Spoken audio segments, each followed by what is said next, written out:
C'est ici qu'on habitait. C'était notre maison. C'est vraiment difficile d'expliquer ce que j'ai pu ressentir ce jour-là. Dire que j'étais terrorisée ne serait pas suffisant. Je pensais vraiment que j'allais mourir.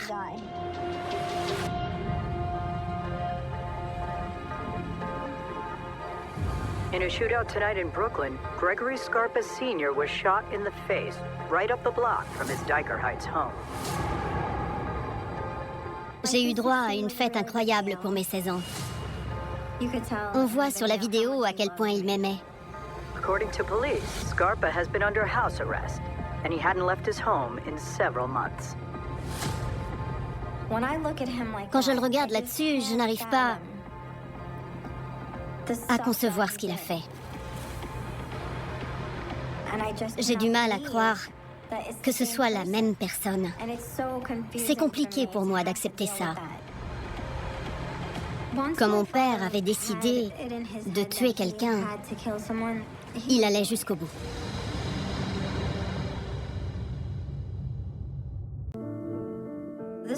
On est à la table de la salle à manger et je fais un câlin à mon père.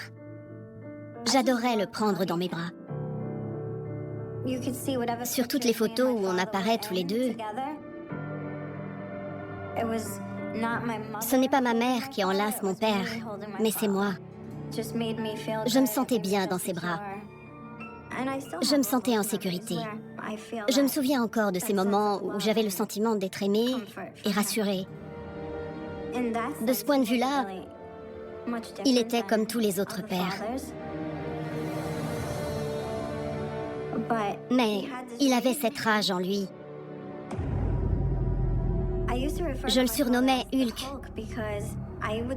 Je le voyais comme un homme ordinaire qui se transformait en une créature capable de tout détruire, de tout casser.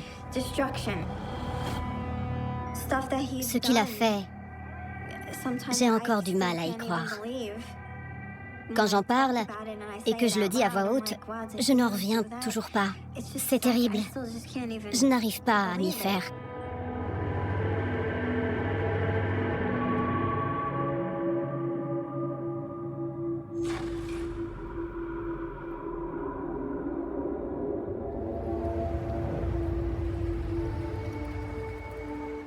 Ce quartier, autour de la 13e avenue, on aurait dit que c'était le nôtre. Il était chez lui partout là-bas. Quand on allait au restaurant avec mon père, même au snack du coin, dès qu'il franchissait la porte et qu'on entrait avec lui, on ne lui déroulait pas le tapis rouge. Mais c'était tout comme. Monsieur Scarpa, quel plaisir de vous voir. Les gens qui avaient une meilleure situation que lui l'écoutaient, et non l'inverse. Regardez ça. Qu'est-ce qui vous ferait plaisir, la maison régale? Ce n'était pas comme quand on allait au diner et qu'on demandait si on pouvait avoir un hamburger et des frites. On pouvait avoir ce qu'on voulait. Qu'est-ce que tu veux, chérie? Tu peux avoir n'importe quoi. Ah, les voilà. Magnifique. On avait l'impression que tout nous appartenait. On nous traitait vraiment comme des rois dans ces endroits. Je te remercie, Reine. Il laissait mon père faire ce qu'il voulait. J'ignorais pourquoi on était aussi bien traités. Je n'ai jamais vraiment compris pourquoi. Je me disais juste que mon père était exceptionnel.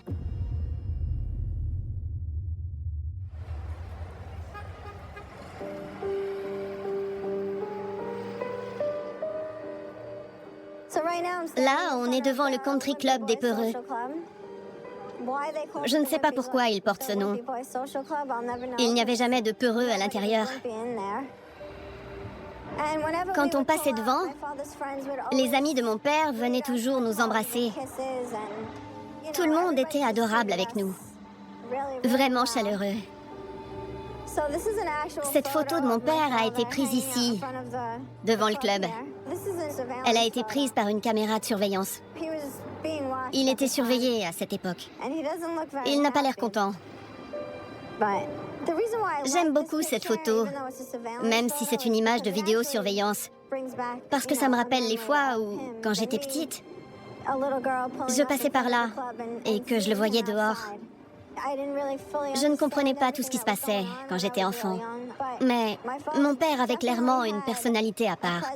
On peut dire que mon père était le patron dans le quartier.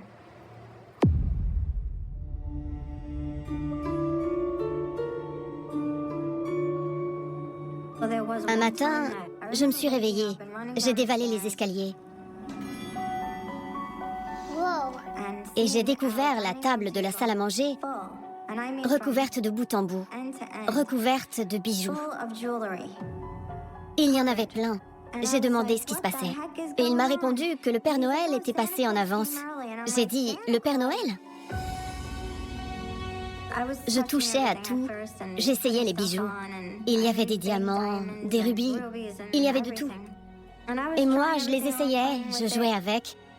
Et puis, j'ai posé des questions, parce que j'étais étonnée.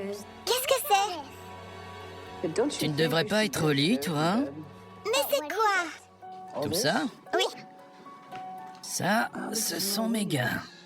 Tes gains? Ouais, mes gains. Il m'a dit qu'il était joueur professionnel. Je lui ai demandé ce que ça voulait dire. Il m'a dit, joueur professionnel, c'est un métier. Alors, j'ai dit d'accord. Elle te plaît? Eh bien, garde-la. C'est pas drôle, papa. Je rigole pas. Quand ma fille veut quelque chose, je fais en sorte qu'elle l'ait.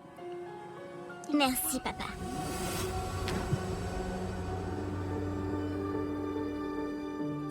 Ça ne m'a pas interpellée. J'étais trop jeune pour comprendre ce qui se passait.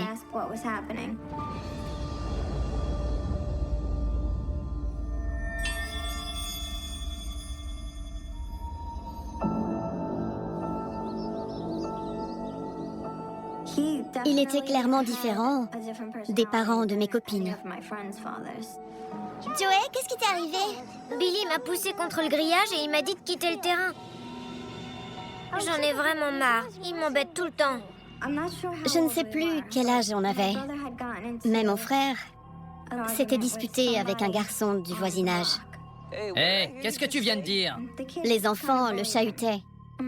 Quand il est rentré, il était tout essoufflé et très énervé. Personne n'embête l'escarpin. Mais il est plus grand que moi. Arrête! Quand je te dis de faire quelque chose, tu le fais. Tu sais quoi? Attends-moi là, je reviens. Mon père lui a dit de prendre la batte qu'il venait de lui donner, d'aller voir le garçon et de lui dire qu'il allait le frapper avec. Mon père lui a dit qu'il ne devait pas hésiter à le frapper. Et s'il recommence, tu le frappes. T'as compris?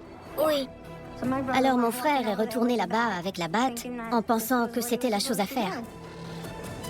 Je ne sais pas ce qui s'est passé.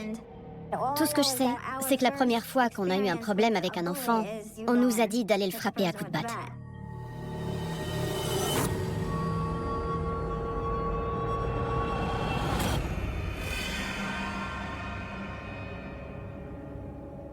Il a appris que j'avais fumé un joint avec un ami.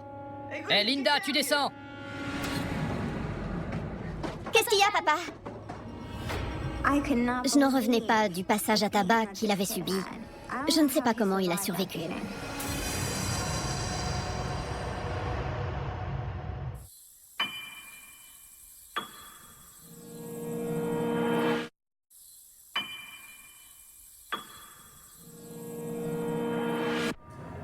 Quand il se passait quelque chose que mon père n'approuvait pas, quelqu'un en payait les conséquences. Alors, je devais me faire de nouveaux amis, parce que ceux-là ne pouvaient plus me voir. Ils me tournaient le dos. Je me suis fait prendre après avoir fumé un joint avec mon ami. J'étais censée rentrer tôt ce soir-là, et en arrivant, j'étais pas bien. T'es en retard. Désolée, papa, j'ai pas vu l'heure passer. T'es stone? Mais non, papa, voyons. Je ne crois pas. Mon père était dans tous ses états. Il voulait savoir avec qui j'étais. C'est pas si grave. Bien sûr que c'est grave. Qui t'a donné la drogue? Je ne voulais pas lui dire avec qui j'étais. Je n'allais pas dénoncer mes amis. Qui t'a donné la drogue? Je finirai par le savoir. Mais il était déterminé à apprendre avec qui j'étais. Le lendemain, mon ami a été passé à tabac. Je ne sais pas comment il a survécu. Linda, descends! Son père est venu demander à mon père pourquoi il avait tabassé son fils. Alors mon père lui a dit, « Vous voulez vraiment le savoir? Entrez. » Qu'est-ce qu'il y a, papa?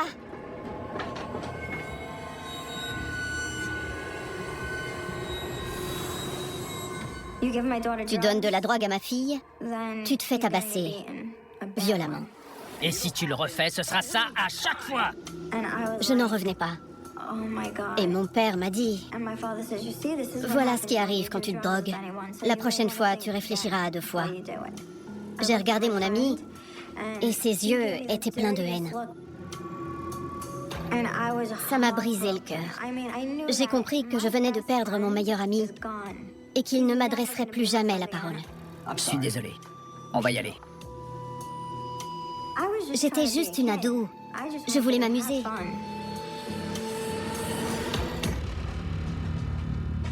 Je veux plus te voir. Inutile de préciser que je n'ai plus jamais fumé après ça.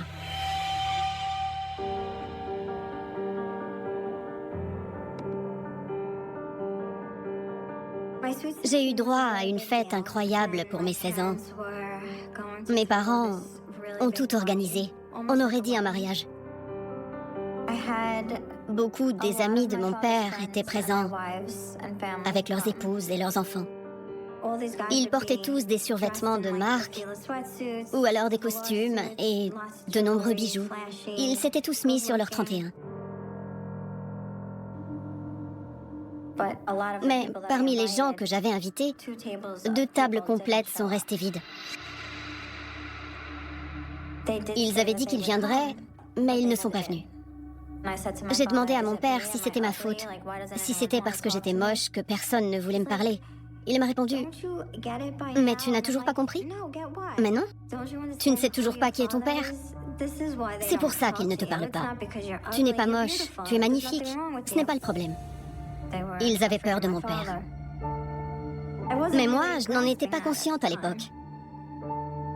À ce moment-là, quand on a dansé tous les deux, je crois que ça a été le meilleur moment de la soirée pour moi. Parce que je dansais avec mon père et je me fichais de qui était venu ou pas. On voit sur la vidéo à quel point il m'aimait. Quand je le regarde là-dessus, je n'arrive pas à concevoir ce qu'il a fait. J'ai du mal à croire que ce soit la même personne. C'est compliqué pour moi de l'accepter parce que je voudrais retrouver ça. C'était la meilleure danse de ma vie. Et il me manque. C'est l'homme que j'aurais aimé qu'il reste. C'est lui que j'aimais. Sur ces images, c'est le père que j'aimais de tout mon cœur. C'est lui. C'est perturbant d'aimer quelqu'un à ce point. Regardez comme son visage s'illumine. À mes yeux, mon père était un homme fascinant, qui a beaucoup de charme et un sourire naturel. Il avait tout pour lui. Et j'en étais tellement fière. Comment a-t-il pu passer de ça au fait de nous mettre en danger?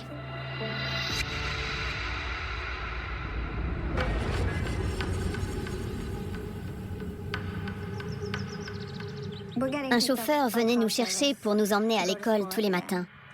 Bonjour Linda. Un matin, mon frère était malade. Il n'est pas allé à l'école. Alors, le chauffeur m'a proposé de monter devant. J'ai accepté. Je suis donc montée devant. Et il m'a parlé normalement pendant tout le trajet. Et puis, je me suis rendu compte qu'il roulait vers Prospect Park. Je lui ai demandé où on allait. Il m'a répondu qu'il avait quelque chose à faire. D'accord, mais je me sentais pas rassurée. Il s'est arrêté et il n'y avait personne autour. Qu'est-ce qui se passe? Qu'est-ce qu'on fait là? J'ai compris que ce n'était pas normal. T'inquiète, tout va bien. Il a commencé à me faire du rentre-dedans. J'étais complètement paniquée. Faut que j'aille à l'école. Ce sera pas long. Il m'a pris la main et il a soulevé mon chemisier. J'avais peur. Je pensais que j'allais mourir, qu'il allait me violer et ensuite qu'il me tuerait. Qu'est-ce qu'il aurait pu faire d'autre après? Il allait pas m'emmener à l'école. J'étais vraiment mal. Alors je lui ai dit... Attends! Pourquoi se presser? On n'est pas obligé de le faire ici. On pourrait se retrouver après les cours. Ça l'a surpris. Je lui ai dit que s'il venait me chercher après l'école, je pourrais dire à mes parents que j'allais étudier chez une amie et on aurait toute l'après-midi jusqu'au soir pour en profiter. Je faisais tout pour être convaincante. D'accord. Alors, il m'a emmenée à l'école.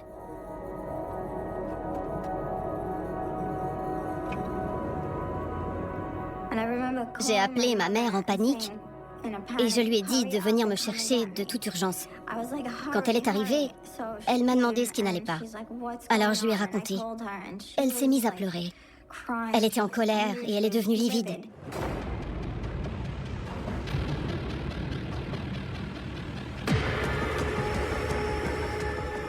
Oh, ma chérie, je suis désolée. Quand il m'a attrapée, je pensais que j'allais mourir. Qu'est-ce que tu as dit? Mon père était hors de lui. Celui qui touche, il est fini. Je n'arrêtais pas de dire que je ne voulais plus jamais aller à l'école ni sortir de la maison. J'avais peur. Mon père est parti. J'ignorais où.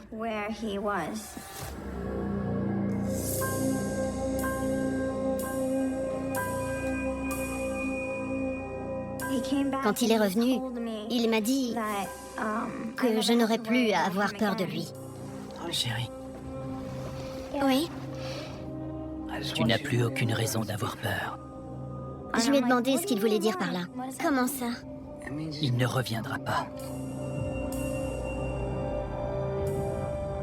Il m'a dit que c'était fini, qu'il était mort. Bonne nuit.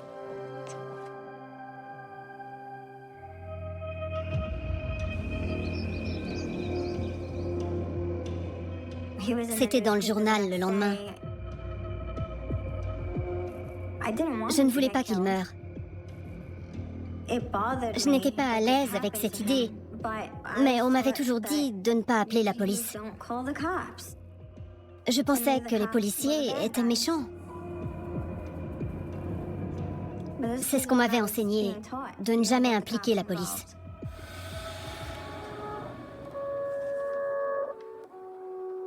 Ça m'a vraiment bouleversée. J'ai gardé l'article dans mon portefeuille pendant longtemps. J'avais sa mort sur la conscience. J'avais l'impression de devoir le garder avec moi.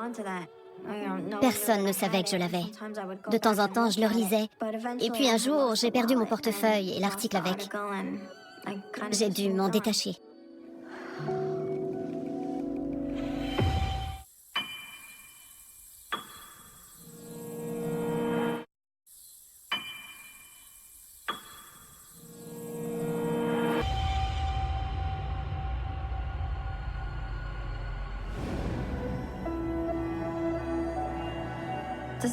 C'est mon père avec Joe Brewster.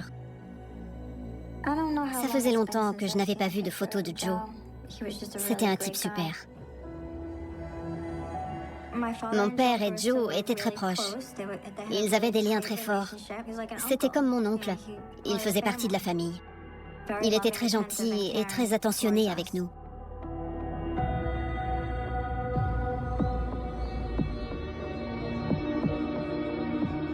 Mais Joe a commencé à changer. Il s'est mis à boire beaucoup. T'es gentille, Linda. Merci, Joe.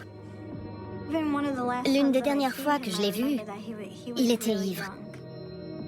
Il voulait changer de vie, vivre comme un bon chrétien. Ce boulot, j'en peux vraiment plus. J'ai plus envie de le faire. Il ne voulait plus enfreindre la loi. Mais moi, je n'y ai pas prêté beaucoup d'attention. Je vais me servir un autre verre.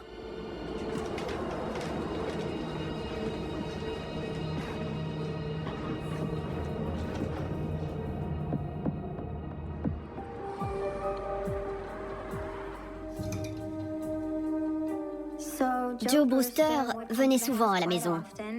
Et puis, on a arrêté de le voir. J'ai demandé ce qu'il devenait. Salut, papa! Salut. Pourquoi Joe ne vient plus à la maison? Mon père m'a dit qu'il était mort.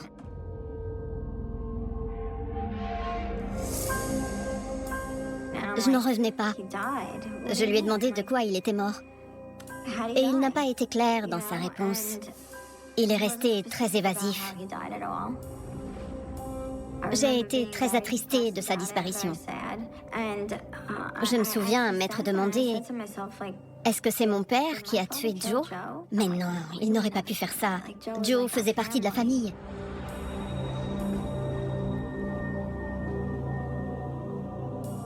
J'essayais de faire abstraction de tout ce qui n'allait pas. Les passages à tabac, les meurtres qui avaient eu lieu dans le quartier. Je crois que je ne voulais pas les voir.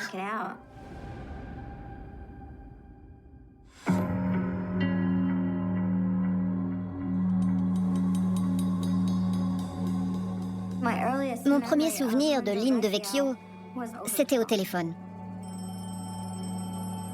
Allô? Quand je répondais au téléphone, il disait qu'il s'appelait Monsieur Dello et il demandait à parler à mon père. Papa? Ouais? Monsieur Dello au téléphone, il dit qu'il arrive. D'accord, je lui dis. Au revoir. Qu'est-ce qui te prend? Un jour, mon père m'a dit que je ne devais pas crier ce nom dans toute la maison comme ça. Je lui ai répondu, mais pourquoi? Et il m'a dit qu'il ne fallait pas le faire, c'est tout. Tu ne dis pas ce nom à voix haute. Ok, désolé. Il a dit qu'il serait là dans un quart d'heure. Bon, descends et ferme les portes à clé. Tout de suite!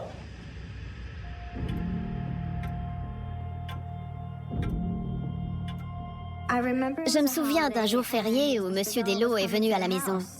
C'était un événement. Quand Lynn venait, il fallait que tout soit fermé. Les rideaux, la porte d'entrée. Personne n'avait le droit de sortir, ni d'entrer. C'était un secret.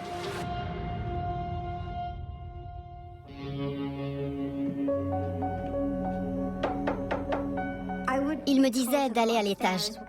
Alors je montais, mais je restais en haut des escaliers et j'écoutais. En descendant l'avenue, on a vu des types. Ils étaient 4 ou 5.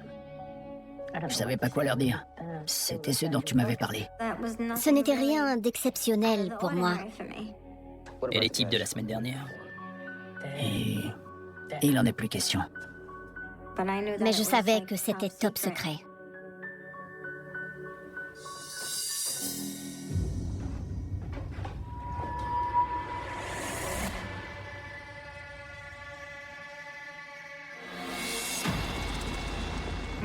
Mon frère Joey n'avait que très peu d'amis. L'un d'eux a eu des ennuis. Il avait fait des bêtises en ville et mon père a appris que Patrick allait être interrogé par la police et qu'il allait être obligé de parler. Alors mon père a ordonné à mon frère d'assassiner son ami. Non, ça ne va pas aller. Une balance, c'est une balance. Mon frère lui a dit qu'il ne le ferait pas. Il a assuré à mon père que Patrick ne parlerait pas. Il ne voulait pas qu'il meure. Il essayait de défendre son ami auprès de mon père. Je vais te dire un truc. Vous vous êtes planté et il est allé trop loin. Mon père ne voulait rien entendre. Tu n'as pas le choix. Tu dois le tuer. Soit tu le tues, soit c'est moi qui le fais.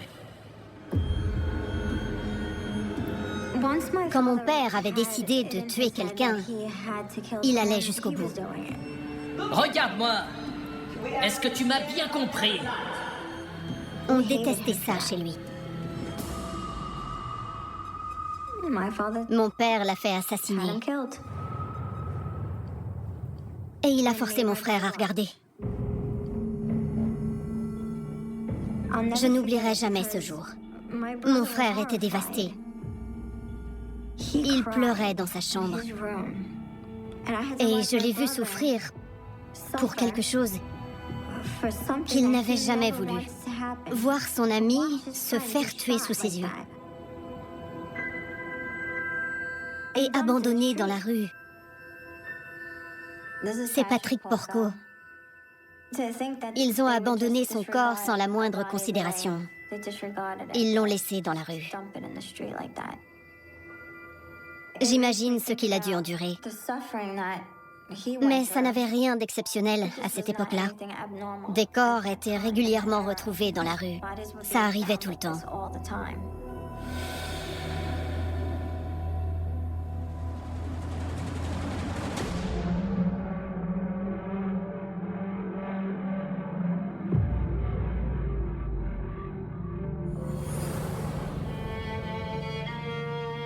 Je n'avais qu'une seule idée en tête à partir de là.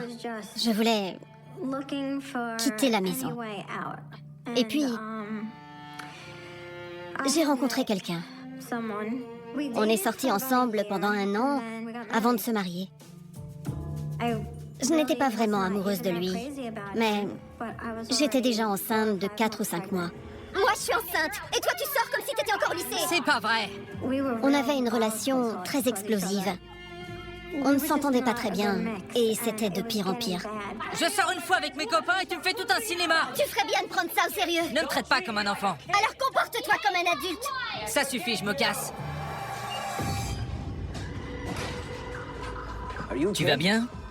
C'est un gamin, il m'énerve. Je peux le tuer si tu veux. Quoi? Mon père m'a demandé la permission de le tuer. Personne ne fait souffrir ma fille. Ou l'a affaire à moi. Non. Tu ne lui feras pas de mal. Je lui ai dit qu'il ne pouvait pas faire ça, que je ne le supporterais pas. Il m'a vraiment dit de but en blanc qu'il ne le ferait qu'avec ma permission. Mais j'ai dit non.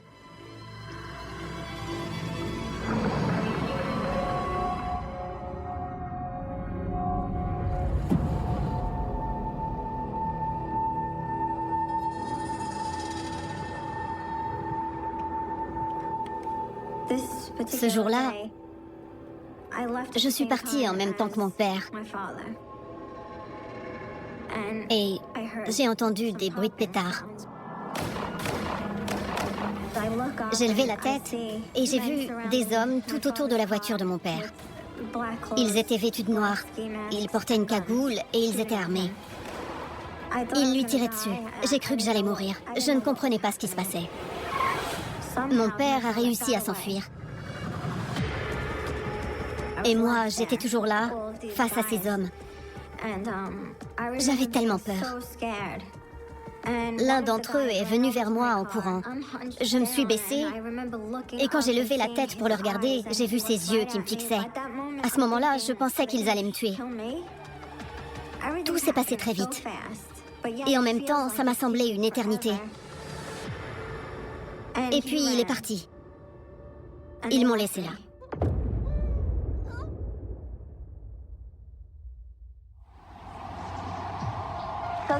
C'est là qu'on habitait. C'est difficile d'expliquer ce que j'ai pu ressentir ce jour-là. Dire que j'étais terrorisée ne serait pas suffisant. C'était au-delà. Je n'avais plus aucun contrôle sur ma vie à cet instant. Je pensais que j'allais mourir.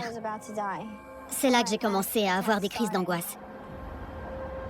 Parfois, quand je suis en voiture, je fais des crises d'angoisse. Quand j'entends certains bruits, comme un ballon qui explose ou que je vois le gyrophare d'une ambulance, par exemple, ça ravive des souvenirs. Avant, on ne craignait rien. Après ça, on a vécu dans la peur. Elle était toujours là. On craignait qu'il arrive quelque chose à mon père ou à mon frère. On était totalement vulnérables.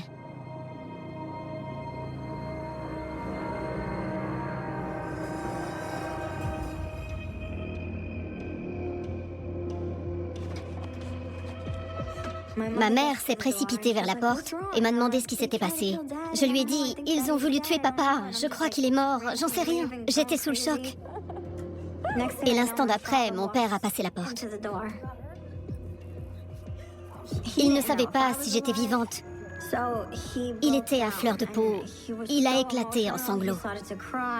Ma chérie, tu n'as rien? Il était tellement soulagé de nous voir qu'il s'est effondré. Ça va, on n'a rien. Mais dès qu'il a repris ses esprits, son émotion s'est transformée en colère très rapidement. Il a arrêté de pleurer et il a dit « Ils vont tous mourir. Tous ceux qui sont responsables de ça. » J'étais terrifiée.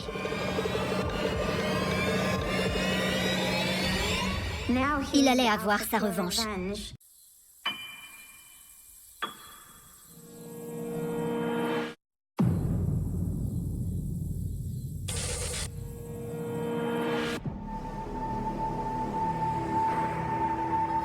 Après sa tentative de meurtre, il sortait pratiquement tous les soirs à la recherche des responsables. S'il trouvait quelqu'un, tant mieux. Sinon, tant pis. Il y retournait le lendemain. Il ne faisait plus que ça. Un soir, il a trouvé quelqu'un. Il s'est garé à côté du type.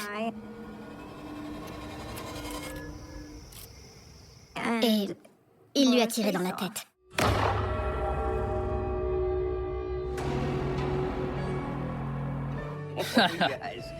Vous allez jamais me croire. Quand il est rentré à la maison, il était tellement content qu'il a dit à ma mère « Tu ne vas pas me croire si je te dis que j'ai descendu. » Je lui ai fait sauter le nez du visage. Moi, je regardais la télé. On s'est tous regardés, incrédules face à l'horreur de la situation. Mon père venait d'assassiner quelqu'un. Comment on était censé réagir? On était censé l'accepter et continuer à vivre.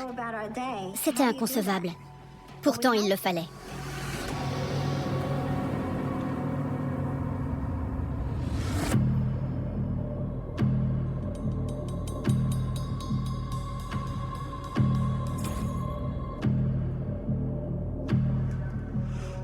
Des gens mouraient dans la rue. Alors, j'ai été étonnée qu'il soit seulement assigné à résidence.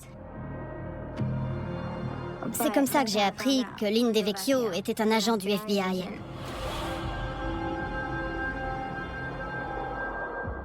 C'était l'officier traitant de mon père. Pendant toutes ces années, il était comme James Bond, un agent secret. C'est pour ça que leur réunion était secrète. À combien de mètres de la maison j'ai le droit d'aller avec ce truc? Greg, s'il te plaît, estime-toi heureux d'éviter la prison. Il aurait dû aller en prison, mais grâce à cette relation, il a simplement été assigné à résidence. Certains disent que mon père travaillait pour le FBI, mais c'était plutôt le FBI qui travaillait pour lui. Voilà comment ça marche. Je t'aide, tu m'aides. Il les tenait juste ici. C'est pour ça qu'il se croyait invincible et qu'il pensait pouvoir faire ce qu'il voulait. Il se sentait invulnérable.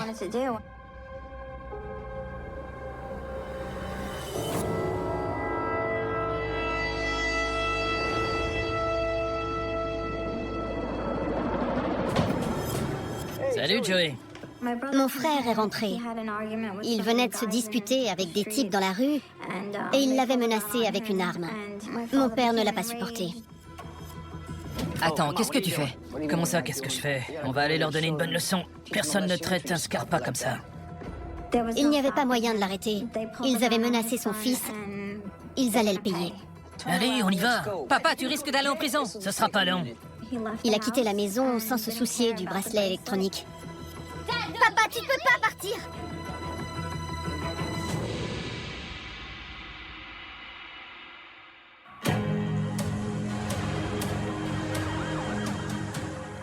J'ai entendu les cris et les coups de feu. C'était seulement à 2 rues de chez nous. Je ne savais pas ce qui se passait. Quand soudain, une voiture s'est arrêtée devant la maison, mon père en est descendu. Il était en sang.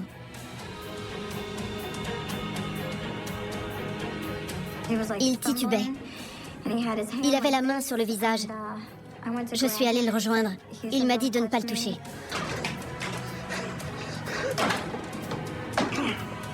Il m'a demandé une serviette. Et quand je lui ai passé, c'est là que j'ai vu qu'il avait perdu un œil.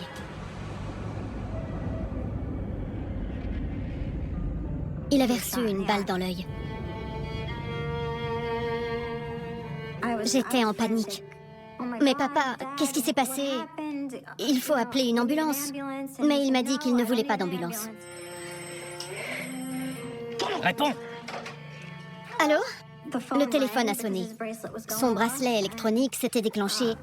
Il voulait parler à mon père. Greg a l'appareil. Il a pris le téléphone comme si de rien n'était. Alors qu'il lui manquait un œil. Je lui ai dit qu'il devait aller à l'hôpital. Il m'a dit de trouver quelqu'un pour l'y conduire. J'ai appelé des amis à lui. Ils sont venus le chercher pour l'emmener à l'hôpital. Et à ce moment-là, j'ai compris que c'était terminé.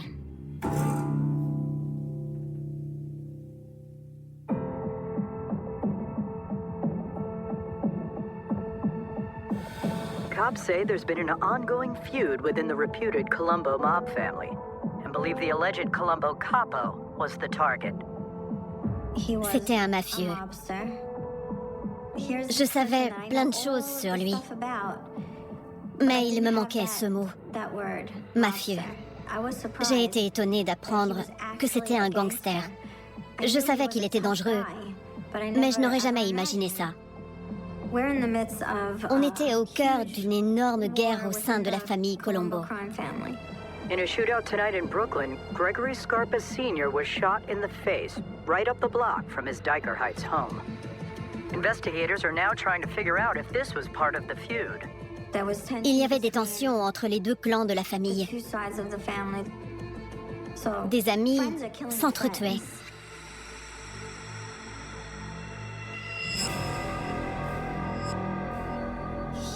Ce n'était pas le seul homme de main de la famille Colombo, mais c'était l'un d'entre eux. S'ils avaient besoin de quelque chose, ils savaient à qui s'adresser. C'était lui.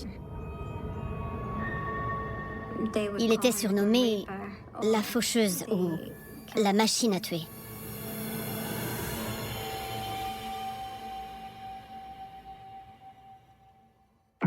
In the past 14 months, more than 10 people have been killed in the fight for control of the Colombo crime family.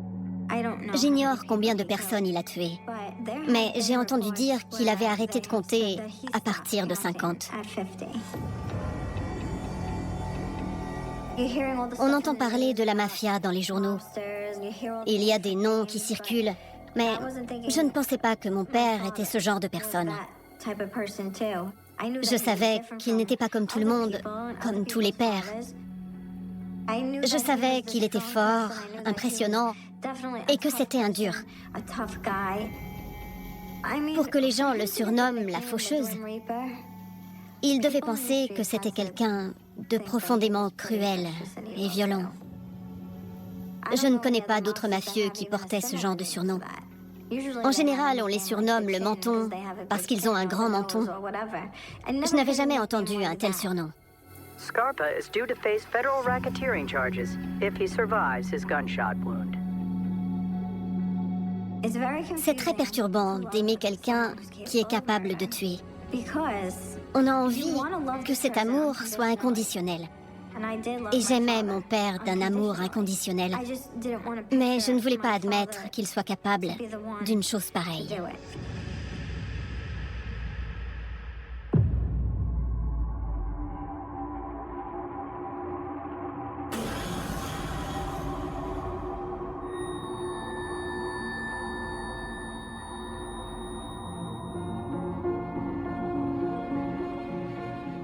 Je devais aller lui rendre visite ce week-end-là. Mon père a appelé à la maison depuis la prison et il m'a dit qu'il ne savait pas s'il serait là, s'il tiendrait assez longtemps. Je lui ai dit qu'il le fallait, que j'allais venir le voir. Il est mort 2 jours après.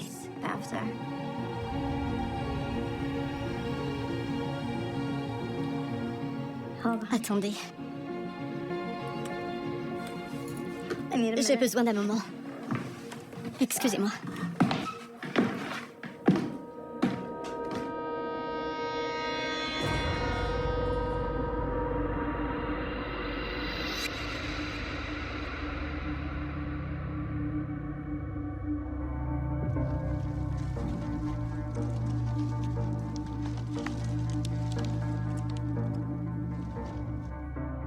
Mon père a vécu sa vie, contrairement à mon frère, qui n'en a pas eu l'occasion.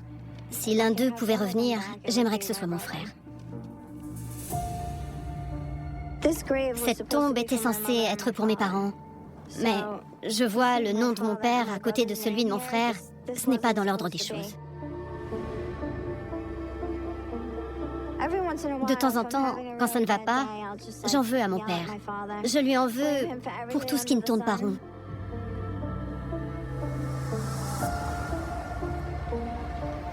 Mon père était ce qu'il était. Rien ne pourra jamais changer ça. Je suis perdue sans eux.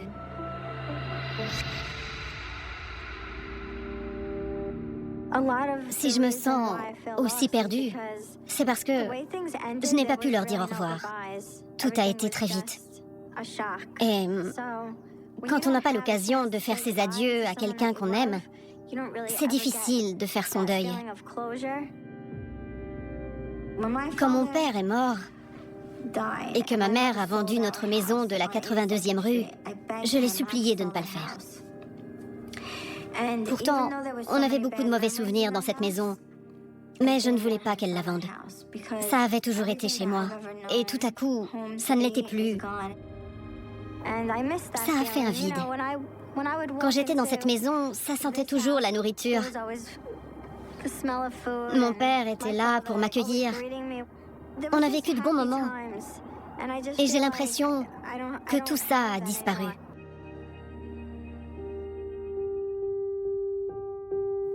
Les crimes que mon père a commis, j'en ressens encore le poids. 23 ans après, mes souvenirs sont intacts et ils ne s'effaceront jamais.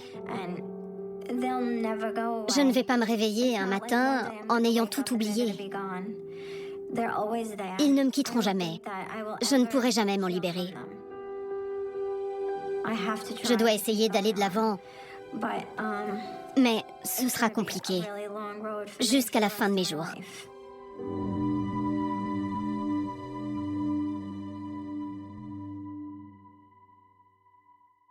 Le dernier jour d'école a parfois une odeur particulière, un mélange de chaleur qui s'installe. De couloirs, places bruyantes qui d'habitude, de rires sont peu trop fortes par séquence se sentent déjà ailleurs. Ce matin-là, le soleil de Phoenix semblait avoir décidé de s'accrocher à la ville comme une main posée sur une nuque. Fermé, insistante. Impossible à oublier. Que tightly asterisk 17 May 2001 asterisk. Et asterisk Alisa Turney asterisk avec acceptance. Wikipedia 1. Dans son sac, il y avait des choses ordinaires. Des feuilles pliées, peut-être un stylo. Peut-être du maquillage, peut-être rien d'important. Dans sa tête, en revanche, il y avait ce bruit constant que personne ne voit jamais de l'extérieur. La fatigue d'être surveillé. La fatigue d'expliquer. La fatigue d'être une adolescente dans une maison où l'on ne respire pas comme on veut. Ce n'était pas une fatigue spectaculaire, plutôt une pression diffuse, quotidienne, qui finit par rendre les gestes simples plus lourds. Chez elle, l'atmosphère n'était pas celle qu'on associait à une maison pleine d'enfants. Les murs avaient entendu trop d'ordre, trop de reproches, trop de silences lourds. La mère d'Alisa était morte quand elle était enfant. et la maison avait continué sans elle, comme un corps qui marchait sans comprendre que lui manquait quelque chose d'essentiel. Wikipedia 1. Son père adoptif? Asterisk, asterisk, Michael Turney, asterisk, asterisk. Était le genre d'homme qui remplit l'espace. Pas forcément par des cris, même si ça pouvait arriver, mais par une présence qui aspire l'air. Il y avait ses règles. SES humors, SES certitudes. Il y avait cette sensation, chez ceux qui passaient la porte. Que tout devait être justifié, expliqué. Cadré, et dans cet univers. Alice grandissait avec une contradiction permanente. Elle était encore une enfant aux yeux de la maison. Mais déjà une jeune femme aux yeux du monde extérieur, sa demi-sœur. Sarah était plus jeune. Elle vivait la maison différemment, avec la naïveté de ceux qui ne comprennent pas encore que certaines choses ne sont pas normales.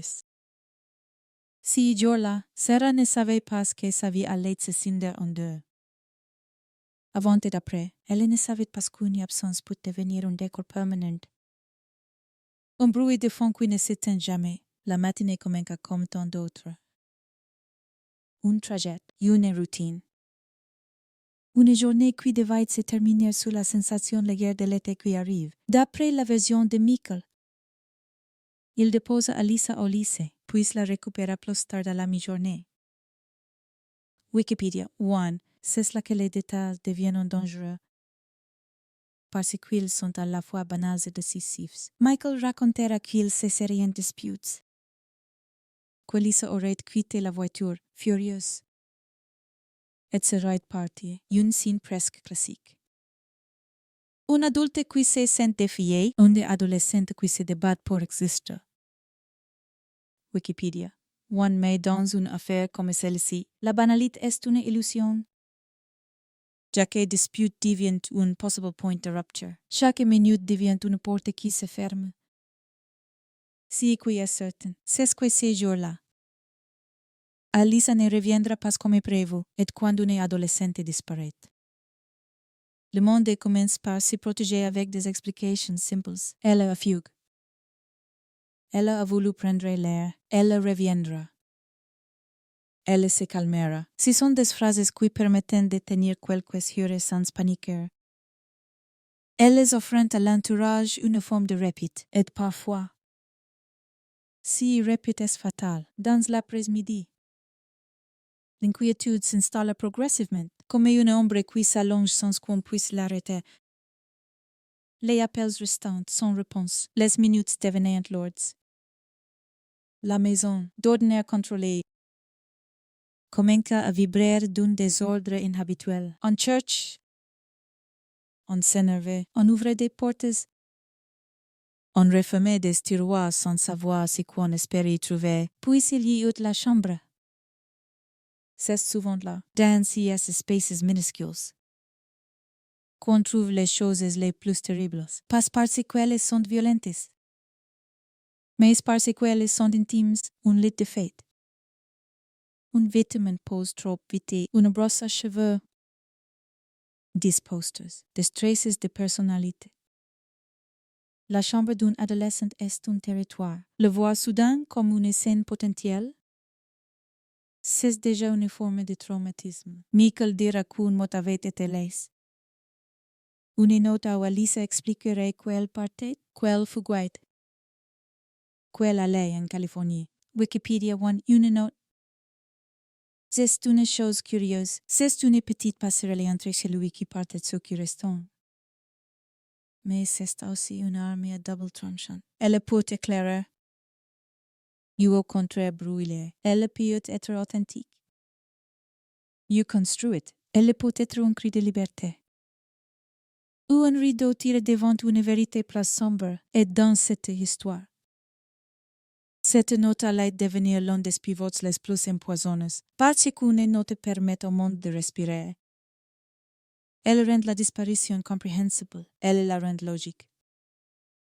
Elle offre un récit prêt à porter. Elle oriente les regards.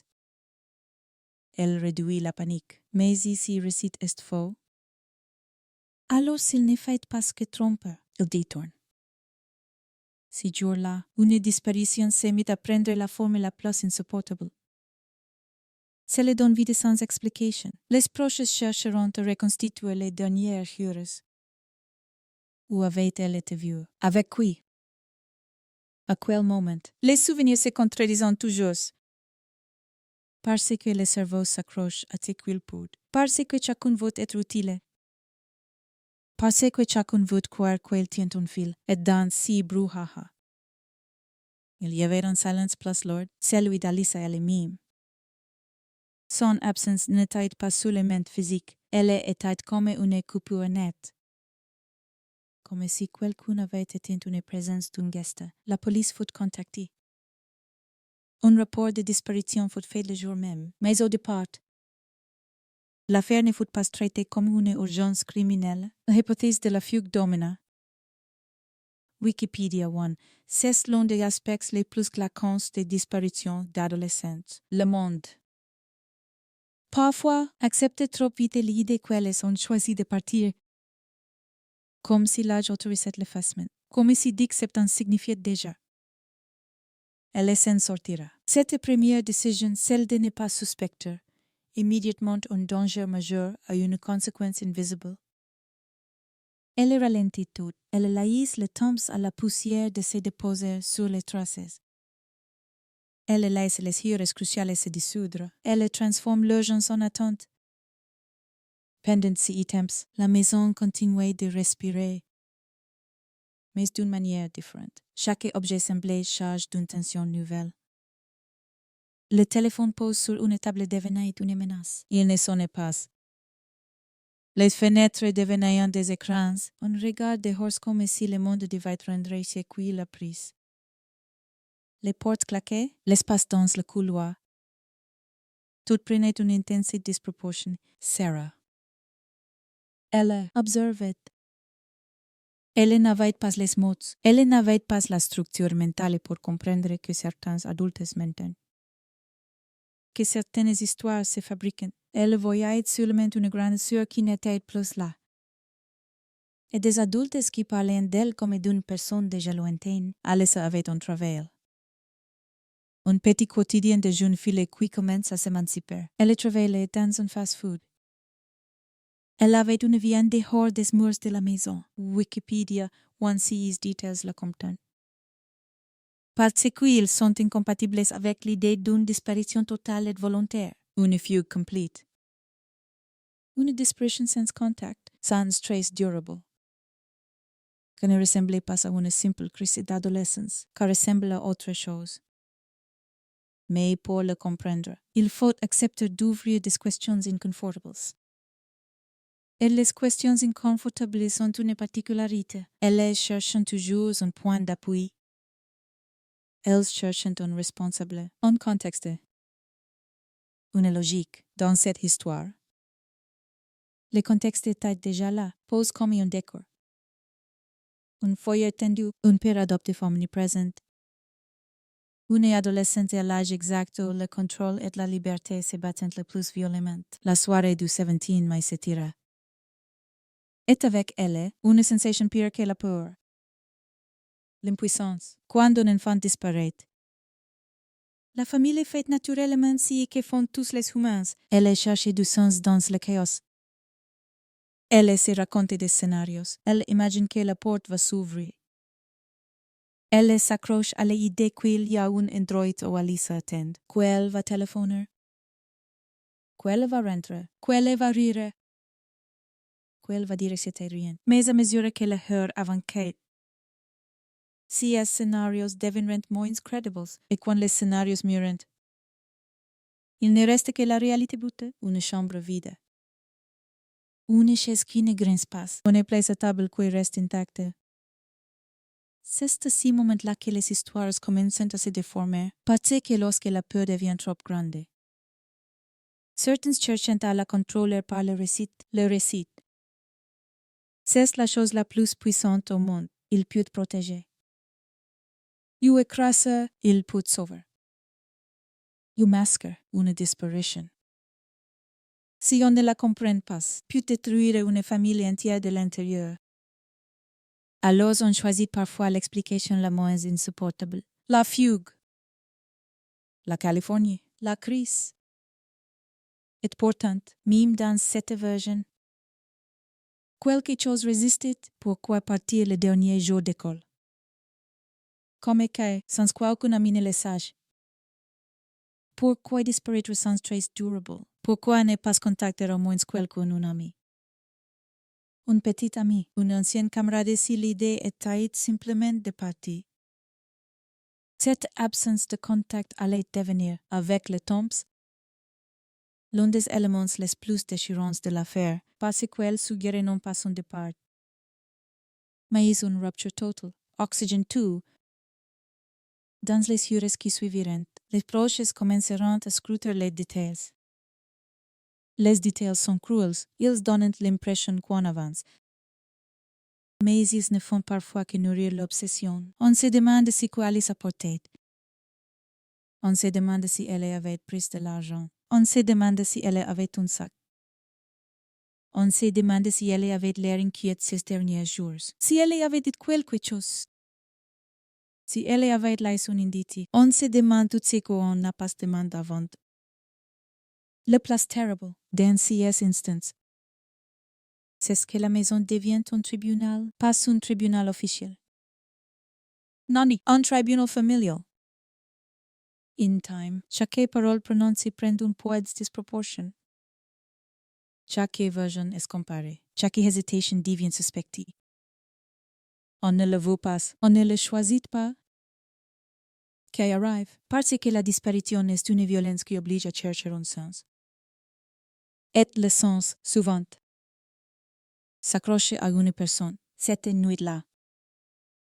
Phoenix ne semblait pas différente. La ville continuait d'exister. Lumineuse et bruyante, des voitures passaient. Des gens sortaient, des familles regardaient la télévision. La normalité était partout, et c'était précisément ce qui rendait la situation insoutenable. Comment le monde peut-il continuer quand une personne cesse d'être là, dans cette normalité? La maison tournée devint un petit îlot de chaos, et dans ce chaos, le nom d'Alice commence à s'éloigner du réel pour entrer dans une autre catégorie, celle des disparus. Une catégorie qui a sa propre grammaire, ses propres habitudes. Affiches, appels, numéros, hypotheses, statistiques, un langage qui déshumanise parfois.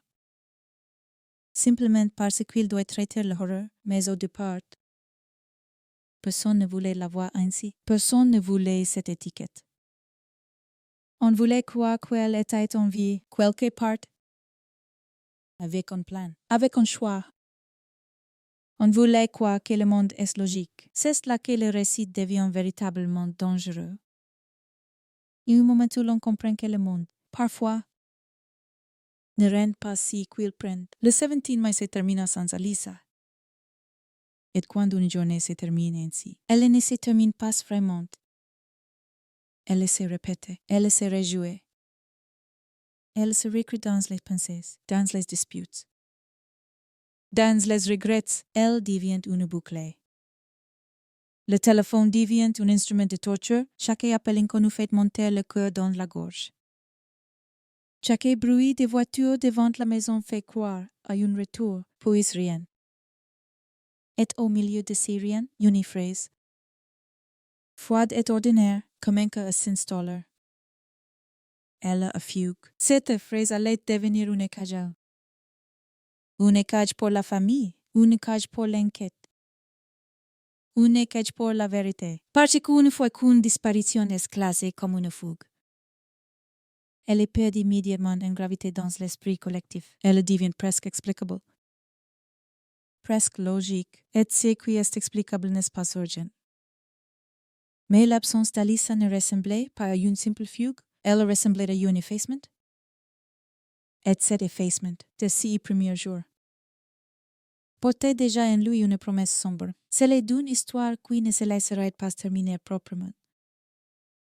Wikipédia 1. La nuit avant Kate et la maison, au lieu de s'endormir, semblait retenir son souffle comme ici. quelque part. Un détail manquait encore. Comme si un fil invisible attendait d'être tiré. Comme si. Derrière la note et les explications faciles, une autre réalité commençait déjà à se former plus lente. Plus terrifiante, parce qu'il y a une vérité que l'on apprend trop tard dans les disparitions.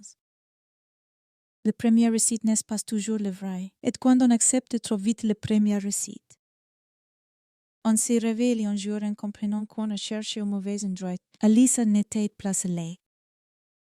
Et le silence, lui, venait seulement de commencer. Le lendemain matin, la lumière entra dans la maison comme si rien n'avait changé. C'était cela. La première insulte du réel. Le soleil s'élevait avec la même assurance. Les oiseaux faisaient le même bruit. La ville reprenait son rythme. Et pourtant, au centre de la maison, il manquait une présence, pas un objet, pas une habitude, une personne. On appelle ça une disparition quand on ne sait pas quoi dire d'autre. Mais au tout début, ce mot n'a pas de forme. Il n'a pas encore de poètes. Il est trop grand pour les premières heures, trop abstrait. Dans les premières heures, on vit plutôt avec des gestes. On ouvre des portes, on vérifie des pieces. On refait les mêmes trajets, on demande. On répète, on s'accroche à l'idée qu'on a simplement fait quelque chose. Qu'il y a un malentendu, que le monde est encore cohérent. Si matin-là, Michael, le père adoptif, avait déjà une version. Elle était prête, comme une veste qu'on enfilait avant de sortir. Une dispute, une adolescente en colère, un départ impulsif, une note. La Californie. Il prononce ces éléments comme des points fixes, comme si les dires suffisaient à empêcher le reste de s'effondrer. C'était une histoire nette. Presque trop nette. Un récit qui, en apparence, tenait debout.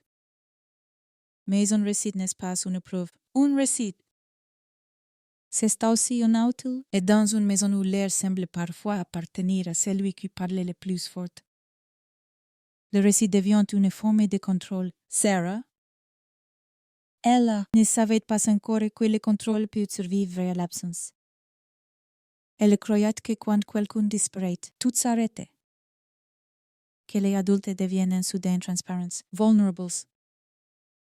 Honnêtes, elle s'attendait à des larmes, à des appels frénétiques, à des portes claquées, à des cris. Il y a un autre? Oui, mais pas comme elle l'imaginait. Si ne fut pas un chaos spontané, si fut un chaos organisé, dirigé, canalisé. Un chaos où l'on décidait ce qu'il fallait dire. À qui? Et quand la police posait les mêmes questions que dans toutes les disparitions. La dernière fois qu'on l'a vu, s'atténuer. Les amis, les habitudes. Les lieux qu'elle fréquentait, à l'autre bout. On entendait parfois le bruit d'un stylo sur du papier, le frottement d'une procédure qui se met en place. Mais la procédure est si lenteuse, et dans si lenteuse. Une adolescente peut devenir un point flou, elle a fugue. Répétait-on comme une incantation. Et une fugue dans l'imaginaire collectif. Que vous direz, elle reviendra. Que vous direz, si n'est pas faussement dangereux. Que vous direz, laissez-lui le temps de se calmer. Que vous direz, attendez. Attendez, pourtant. C'est ce que l'on fait quand on a le luxe du temps, quand on n'a pas si luxe. Attendre devient une faute, et ce matin-là, personne ne le savait encore, mais chaque heure qui passait paissait le silence. Dans la maison, les objets devenaient un suspect. La brosse à cheveux d'Alissa, son parfum, et ses vêtements. On les regardait comme si l'un d'eux allait soudain se mettre à parler. On fouillait ces tiroirs, puis on les refermait avec une douceur étrangère.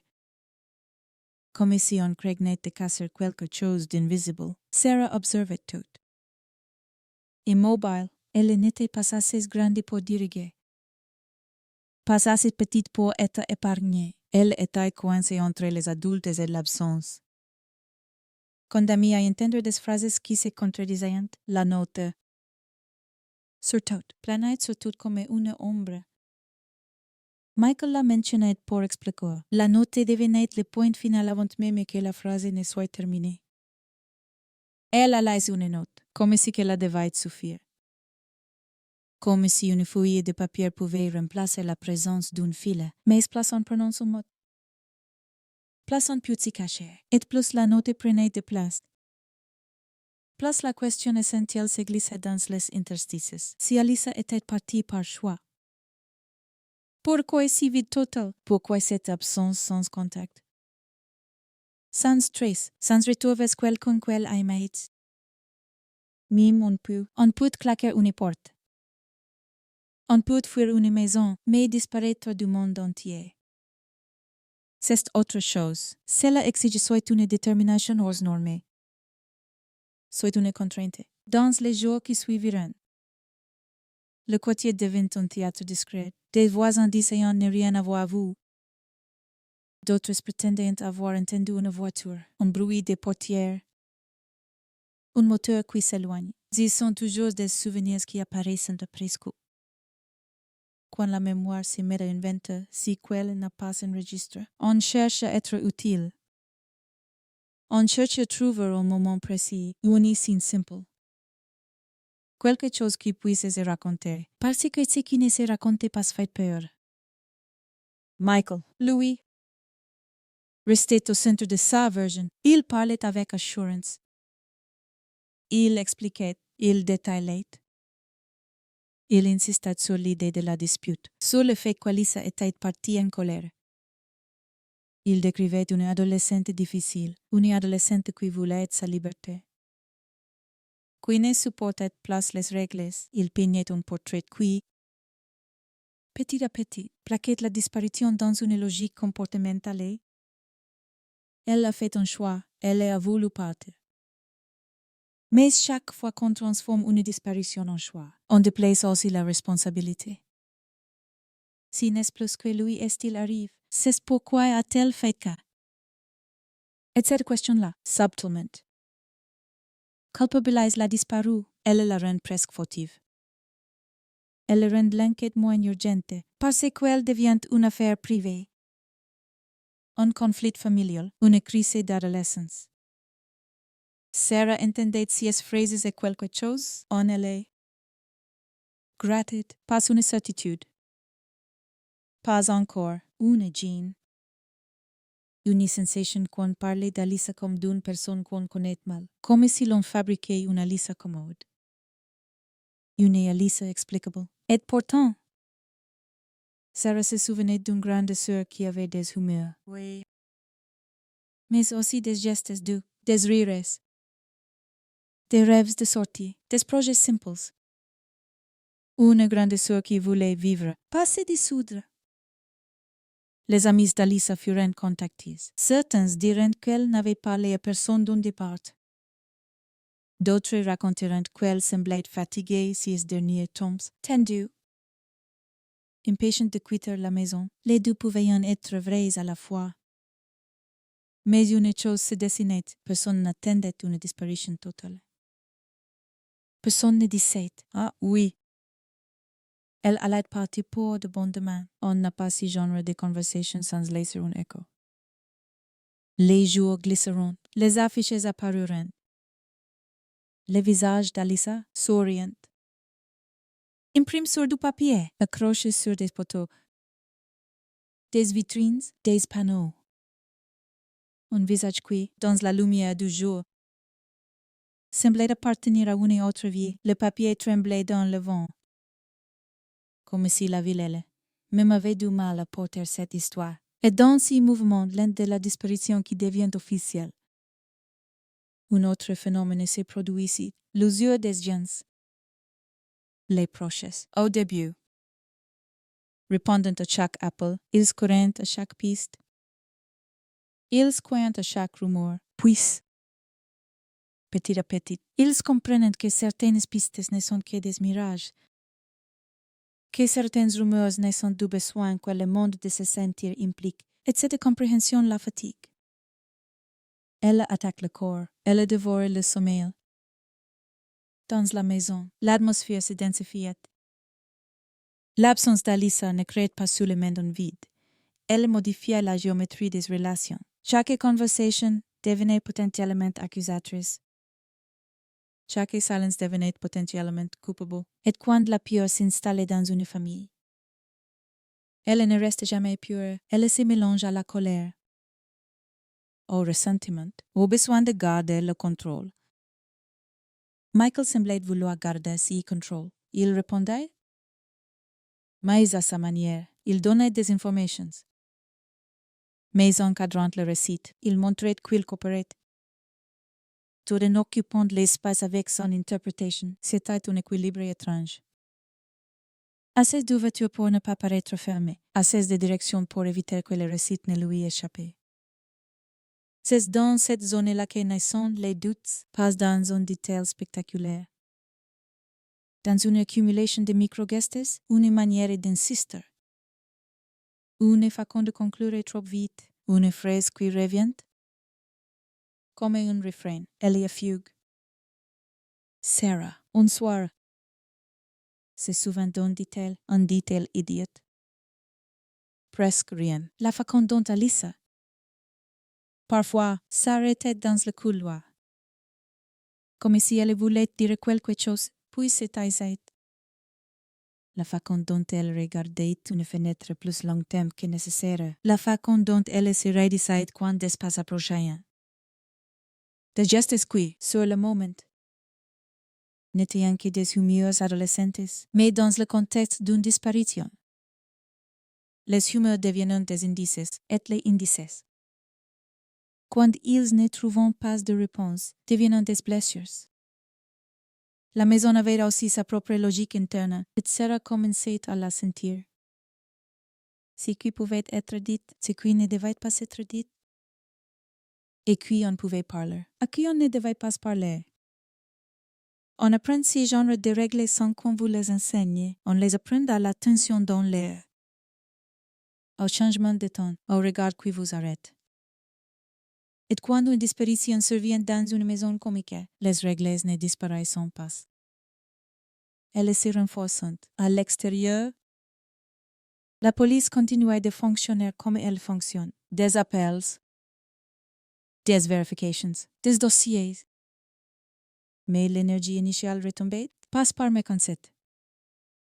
Par logique institutionnelle, il y a trop de cas. Trop de demandes, trop d'urgences. Les disparitions d'adolescents, surtout, se font avaler par la notion de fugue, si mot a un pouvoir destructeur. Elle rend l'urgence discutable, mais dans l'intimité. L'urgence, elle, ne diminuait pas, elle se transformait. Elle quittait l'agitation des premiers jours pour devenir une obsession. On accord place partout. On pense, on rumine. On reconstruit, on cherche des phases dans la version officielle du foyer. Et c'est là que l'histoire commence à changer de texture, parce que, petit à petit, des gens commenceront à parler autrement. Pas fort, pas publiquement. À voix espacée, des amis, des connaissances, des personnes qui avaient vu des choses, entendu des phrases, beaucoup d'extension. Ils ne disaient pas faussement. Il lui a fait du mal. Ils disaient plutôt qu'il n'était pas normal. Et cette phrase, quand elle s'accumulait, devient dangereuse. Elle ouvrait une porte que certains préfèrent garder fermée. Sarah entendait C.S. murmurs indirectement, un adulte qui baisse la voix quand elle entre dans la pièce. Un téléphone qu'on raccroche trop vite, un échange dans la cuisine. Tard le soir, et place elle sentait quand lui cachait des choses. Place elle se mettait à observer. L'observation devient une arme quand on n'a pas de pouvoir. Elle apprit à lire les gestes de Michael, à écouter les silences entre ses mots, à repérer les moments où son récit se durcit. Il y avait des contradictions minuscules.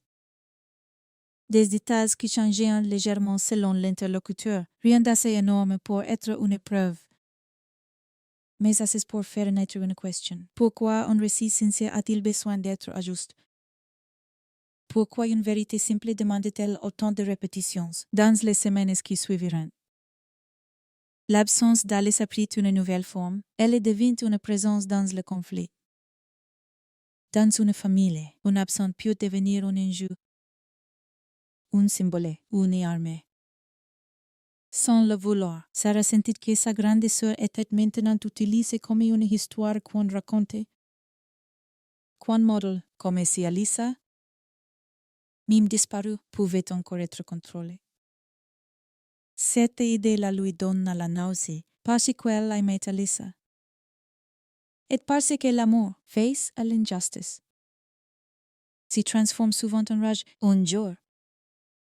Sarah se surprit à faire quelque chose qu'elle n'avait jamais fait auparavant. Elle imagina Alissa non pas en train de partir, mais en train de ne pas pouvoir revenir. Elle imagina une porte fermée de l'extérieur. Une voix étouffée, une peur qui montait. Et cette image, même si elle n'était qu'une pensée, s'accrocha à elle comme une écharde. À partir de là, tout changeait chaque fois qu'on disait fugue. Sarah entendait effacement chaque fois qu'on disait elle reviendra. Elle entendait envie que tu arrêtes de poser des questions. Et ce qui était au départ une inquiétude devint une posture intérieure. Le refus d'accepter l'explication la plus commode. Si refus ne fit pas d'elle une héroïne immédiatement. Il fit d'elle un enfant isolé dans sa propre maison, un enfant qui commence à comprendre que certaines vérités, quand elles sont trop lourdes, sont repoussées hors du langage. Parce qu'une foyer peut continuer à fonctionner même avec un mensonge au centre, tant que tout le monde joue son rôle. Les jours se succéderont et la ville finit par s'habituer à l'affiche d'Alissa. Les gens s'habituent à tout, même à l'horreur. Quand elle ne les touche pas directement, l'affiche devient un décor. Le sourire imprime ses décolores sous le soleil et l'histoire. Pour le monde extérieur, se transforme lentement en disparition non résolue. Une catégorie froide, presque statistique. Mais pour Sarah, l'histoire ne se refroidissait pas. Elle chauffait chaque fois qu'elle repensait à cette journée de mai. Quelque chose lui semblait faux, comme si la disparition avait été annoncée avant même d'avoir lieu.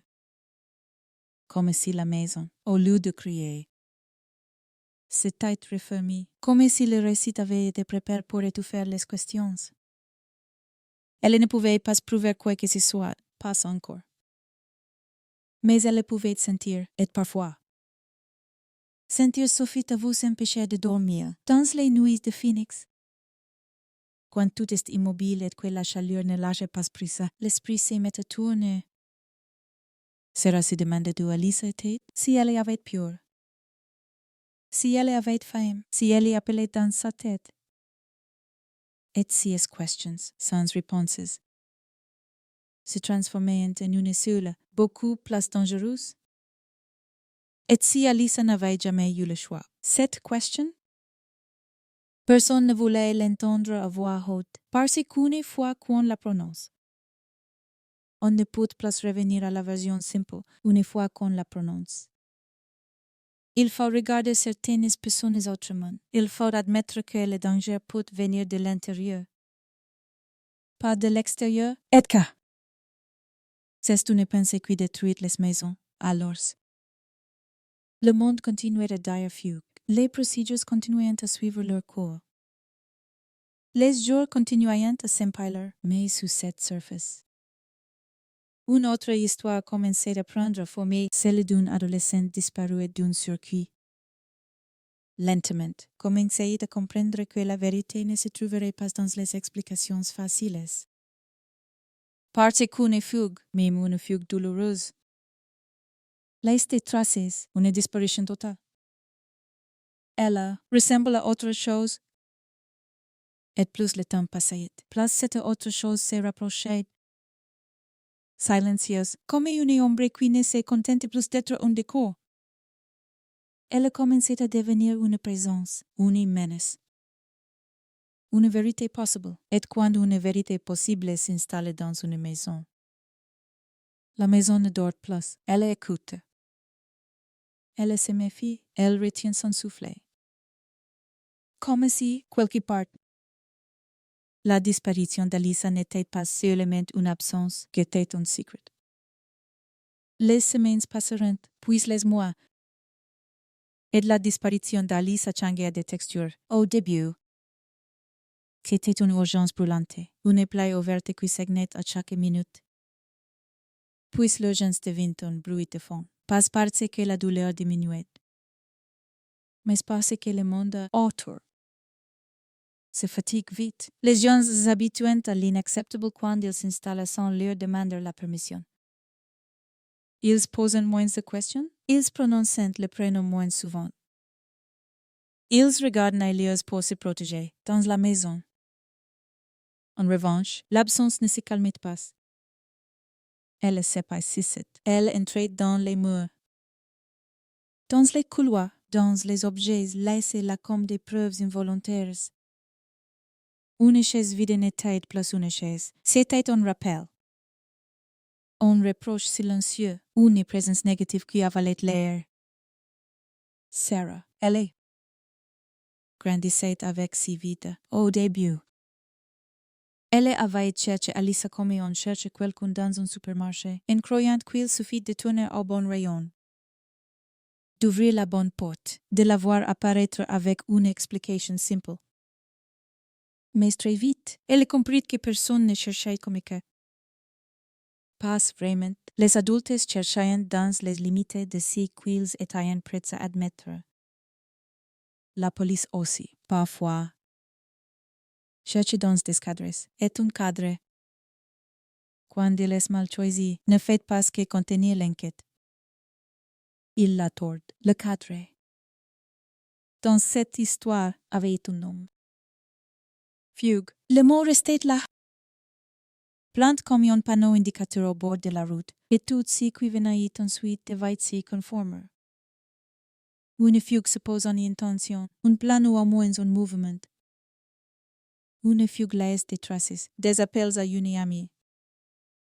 Un message, un passage repéré. Une rumeur crédible, une fugue. Mime chaotique, finit presque toujours par se bruiter. Les adolescents disparaissent rarement sans laisser un seul souffle derrière eux. Orbi. Alissa avait disparu comme si quelqu'un avait effacé son contour. Sarah le sentait dans les détails. Et les détails, pour un enfant, deviennent des preuves intimes. Le tiroir qu'Alissa aurait faussement ouvert si elle était partie volontairement. Les objets qu'elle aurait pris sans hésiter. Les habitudes qu'elle n'aurait pas brisées sans raison. Et surtout, si silence total.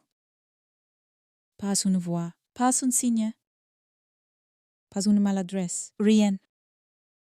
Si rien avait une violence particulière, il obligeait à imaginer des scénarios que personne ne voulait prononcer. Dans la maison, Michael continuait à parler. Il parlait souvent, trop souvent. Il martelait les mêmes éléments comme un refrain. La dispute, la note, la Californie.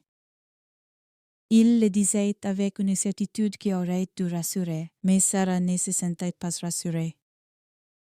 Elle se sentait enfermée, parce qu'une récite répétée à 6 points finit par ressembler à une porte qu'on maintient fermée. Et puis il y avait autre chose, plus difficile à saisir. La manière dont Michael réagissait quand on posait certaines questions. Certaines questions glissaient sur lui comme sur une vitre. D'autres semblaient heurter quelque chose à l'intérieur. Et là, le ton changeait, la voix se doucissait. Les mots devenaient plus rapides, plus tranchants. On n'obtenait pas une réponse, mais une réprimande. Comme si la question elle-même était une faute. Sarah apprit à reconnaître ces zones interdites. Elle le sentait dans son ventre avant même d'en comprendre la logique et plus une zone était interdite. Plus elle devenait intéressante, c'est ainsi qu'on fabrique. Malgré soi, un esprit d'enquête. En grandissant dans un endroit où certaines vérités sont cadenassées, le temps, au lieu d'apaiser, commence à produire une autre forme de violence. La normalisation, la maison reprit un rythme. On mange à table, on regarde la télévision. On parle d'école, de courses, des factures, et chaque fois que les quotidiens se glissaient sur l'absence comme si elle n'existait pas. Sarah ressentait une rage muette. Comment peut-on vivre normalement quand Lisa n'est pas là?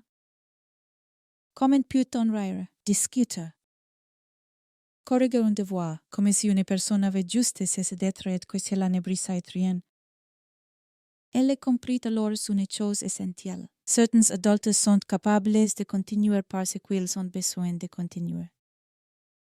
Pas par courage, par nécessité.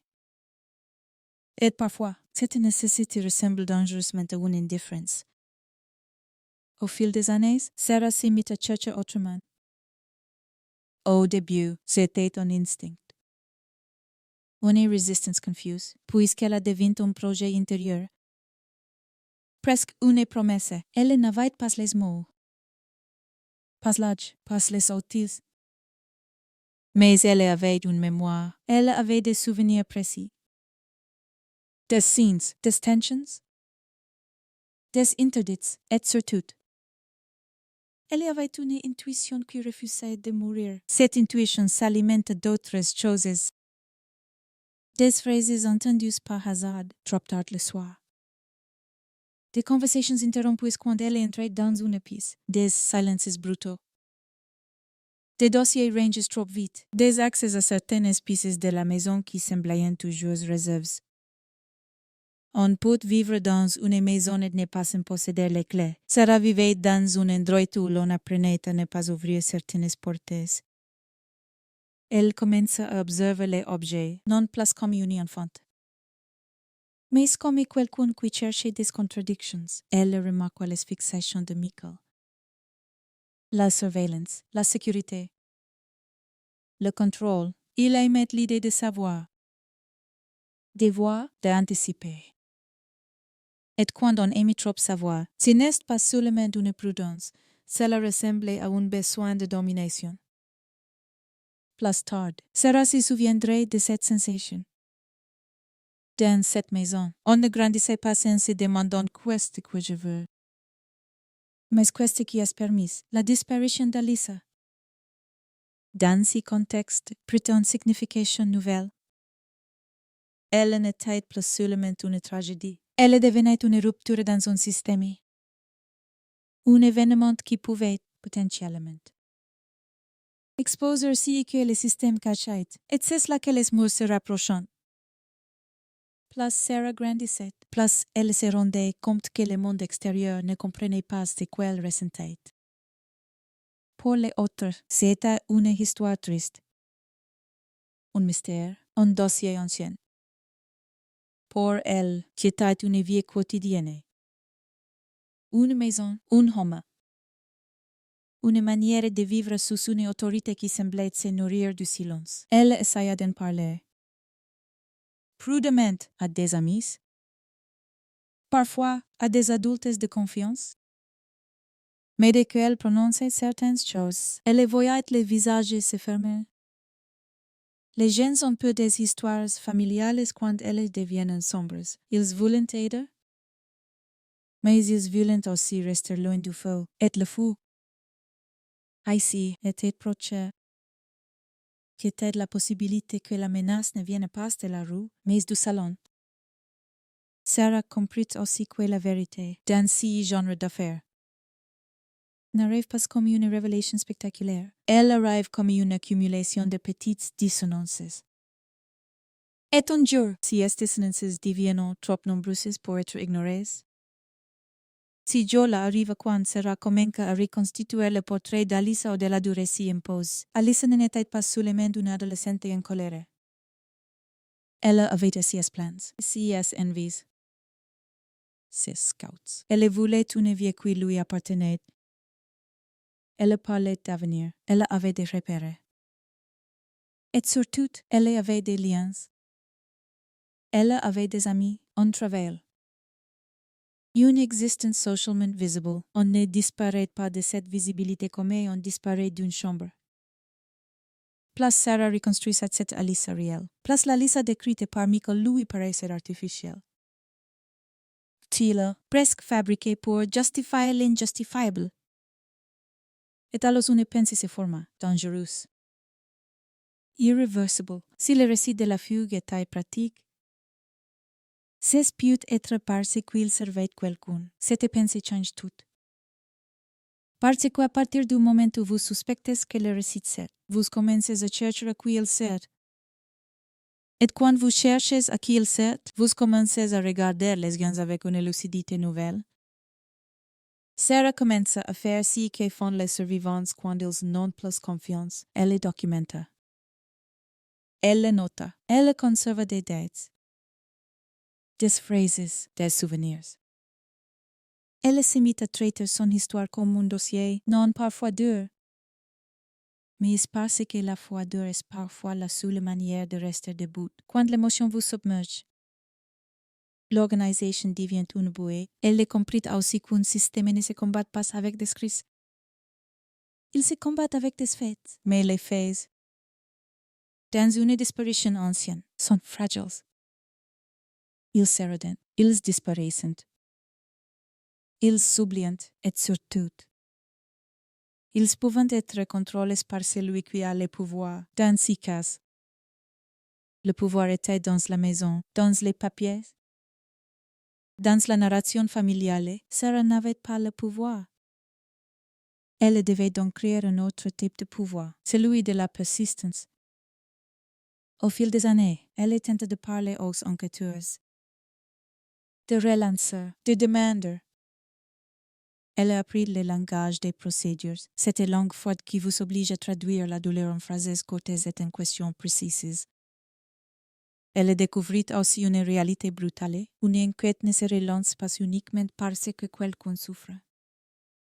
Elle se relance quand quelque chose, enfin, bouge. Une incohérence. Une preuve, un témoignage. Un élément nouveau. Et comment obtenir un élément nouveau quand tout le monde a déjà décidé que l'histoire était ancienne? Sarah comprit qu'elle devait devenir elle-même l'élément nouveau, non pas en inventant, en insistant, en refusant la fatigue collective. C'est là que la transformation commence. Quand une sœur cesse d'attendre que quelqu'un d'autre cherche, elle commence à chercher à sa place, mais cette décision a un prix. Elle crée un conflit intérieur parce qu'elle exige de regarder un père adoptif autrement, de se dire qu'il ne peut être pas seulement un homme difficile, qu'il peut être le centre de l'obscurité. Et personne ne veut croire que, personne ne veut prononcer cette idée. Parce que prononcer cette idée, c'est accepter que la maison n'était pas un refuge. Sarah résiste longtemps à cette conclusion. Elle essaya de se convaincre qu'il y avait une autre explication. Qu'Alyssa avait pu partir, qu'elle avait pu être emportée par une mauvaise rencontre, qu'elle avait pu tomber dans son danger extérieur. Toutes ces hypothèses avaient quelque chose de moins insupportable. Parce qu'elles éloignaient le mal du foyer, mais plus elles exploraient. Plus ces hypothèses se heurtaient à la même impasse, l'absence totale de traces. Un départ laisse une ombre, un crime extérieur laisse souvent un mouvement. Ici, il n'y avait rien. Rien qui respire, rien qui circule. Rien qui remonte, comme si l'histoire avait été contenue. Comme si le chaos avait été gardé à l'intérieur. Sarah finit par comprendre que l'élément le plus terrifiant n'était pas ce qu'elle savait. C'était ce qu'elle ne savait pas, mais ce qu'elle sentait. Et quand vous vivez avec cette sensation, vous commencez à interpréter le monde comme une chambre de mines. Vous regardez les comportements, vous écoutez les silences. Vous repérez les contradictions, non pour accuser, Mais pour survivre, elle remarqua, par exemple, à quel point Michael semblait préoccupé par son image. Il voulait être perçu d'une certaine manière, rigoureux, responsible, victime d'une adolescente difficile. Et cette préoccupation, au fil du temps, devint presque plus visible que son chagrin, quand quelqu'un aimait trop sa version. On commence à s'y demander si qu'il craint, Sarah se mit aussi à ressentir une chose qui dépasse la logique. La peur, pas une peur spectaculaire. Une peur sourde, in time. Comme un animal tapis dans la poitrine. La peur de poser la question de trop. La peur de déclencher une colère. La peur de franchir une limite invisible. Cette peur-là n'était pas une épreuve, mais elle était un indicateur. Elle disait, dans cette maison, certaines vérités ne sont pas seulement tristes, elles sont dangereuses. Avec le temps, Sarah se rendit compte que la disparition d'Alyssa ne l'avait pas seulement privée d'une sœur. Elle l'avait transformée en témoin, un témoin sans signe, sans corps, sans conclusion. Un témoin d'une vie que d'autres préféraient combler avec une histoire simple. Et c'est précisément pour celle que l'affaire devint, pour elle, une mission. Non pas parce qu'elle se croyait héroïque, mais parce que l'alternative était insupportable. Vivre dans un monde où Alyssa aurait été effacée sans que personne ne se batte, cette mission prit une forme concrète. Sarah se rapprocha de ceux qui pouvaient encore parler, les amis d'Alyssa. Les anciennes connaissances, les gens qui avaient vu des tensions. Entendu des choses, elle découvrit que, parfois, des vérités existent à l'état de murmures. Pas assez solides pour un tribunal, mais assez persistantes pour un cœur. Et dans ces murmures, un motif revenait. La maison n'était pas normale. Michael n'était pas normal. Le contrôle n'était pas normal. La peur n'était pas normale. Chaque fois qu'elle entendait une variation de cette phrase, Sarah sentait sa détermination se durcir. Elle n'était plus seule à ressentir le malaise. D'autres l'avaient senti. D'autres l'avaient vu. D'autres, peut-être, avaient eu peur aussi. Mais la peur, quand elle est partagée, devient parfois une force, un soir. En relisant SES Notes, Sarah se rendit compte d'un détail qui la frappa comme une évidence tardive. Depuis le début, l'histoire avait été racontée comme si Alyssa avait quitté la maison. Comme si le point de départ était la route, l'extérieur, la ville, mais et si le point de départ était à l'intérieur. Et si la disparition n'avait jamais été un départ, mais une disparition au sens littéral. Un effacement depuis la maison même, cette pensée ne l'accusait pas encore. Elle ne nommait rien, elle ne faisait que déplacer le centre de gravité. Et quand le centre de gravité se déplace, tout le reste suit. Sarah comprit alors qu'elle ne devait plus chercher Alyssa dans les lieux où une fugueuse aurait pu aller. Elle devait chercher Alyssa dans les zones où la vérité se cache. Les contradictions, les secrets. Les récits qui se répètent trop, elle devait chercher dans l'ombre portée par la maison. C'était une nouvelle étape, plus sombre, plus risquée, parce qu'elle impliquait de regarder Michael non plus comme un père, mais comme une variable, et lorsqu'un membre de votre famille devient une variable, vous perdez quelque chose d'irréversible, l'innocence. Cette nuit-là, Sarah ne dormait pas. Elle avait l'impression d'avoir ouvert une porte intérieure qu'elle avait maintenue fermée pendant des années, une porte qui donnait sur un couloir étroit, où chaque pas fait résonner une question que l'on ne peut plus étouffer, et cette question, désormais, ne concernait plus seulement Alyssa. Elle concernait la maison, elle concernait le récit. Elle concernait ce que l'on fait n'ose. Quand la vérité est trop lourde pour être dite et dans le silence de Phoenix. Alors que tout semblait immobile, Sarah sentit cette certitude naître comme une douleur. La disparition d'Alyssa n'était pas un mystère lointain. C'était une histoire tenue en laisse.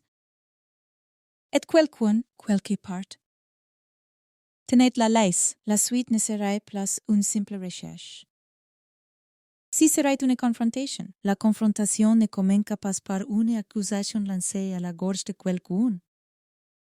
Elle commence par une chose beaucoup plus calme, beaucoup plus dangereuse. Une question posée au mauvais moment, devant la mauvaise personne. Avec une voix qui ne tremble plus, Sarah avait appris à survivre dans les maisons où l'on ne dit pas tout.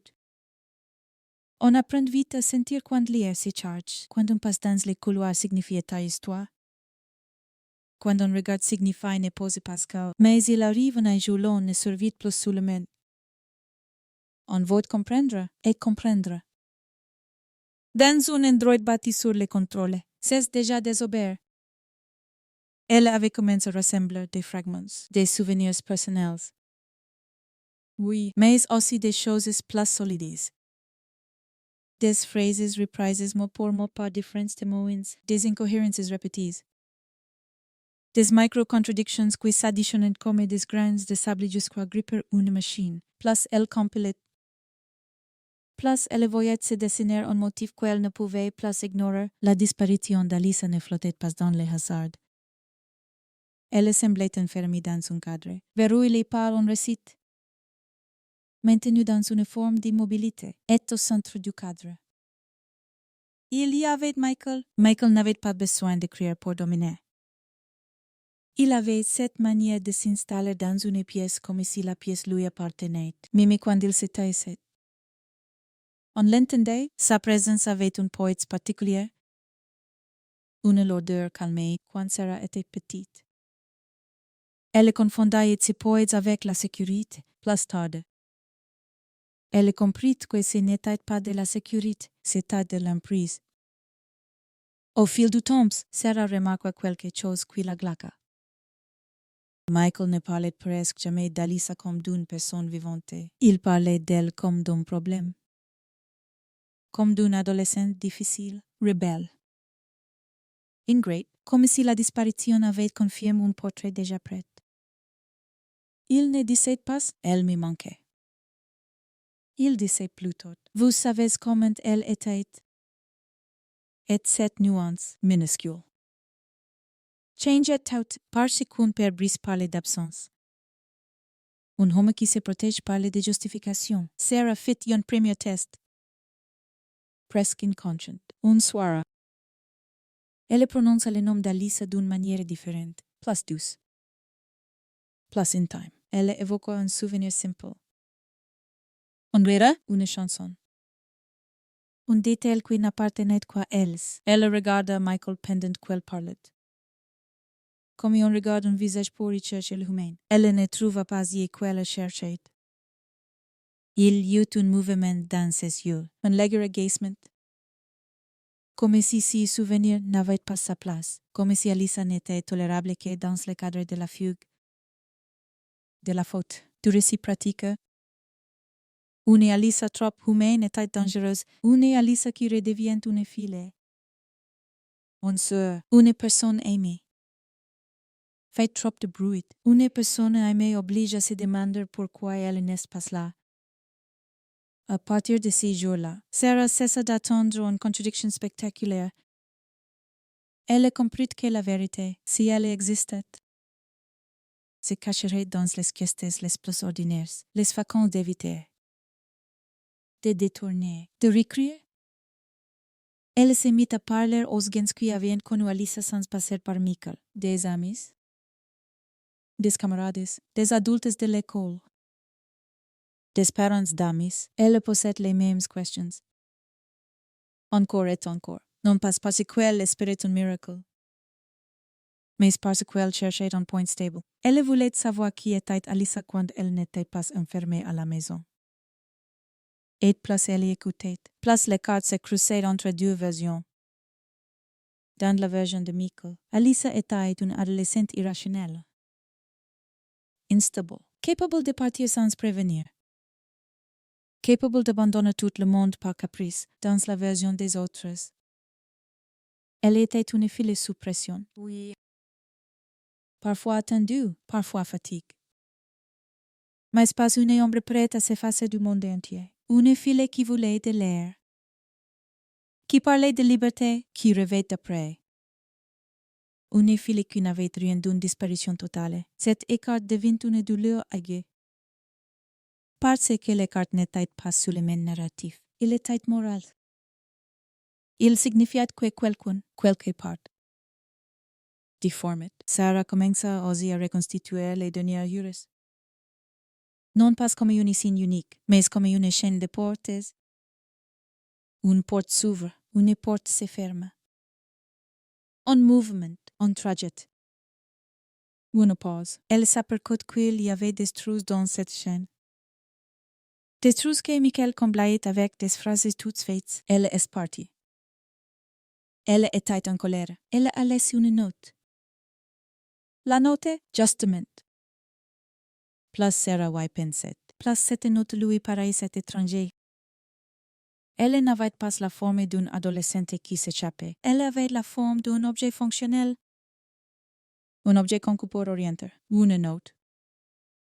Dans une fugue, ressemble souvent à un cri. Même discret, un mélange de colère, de peur, d'excitation. Mais là, Dan Sequel avait compris de cette note. Il y avait une neutralité froide, une efficacité.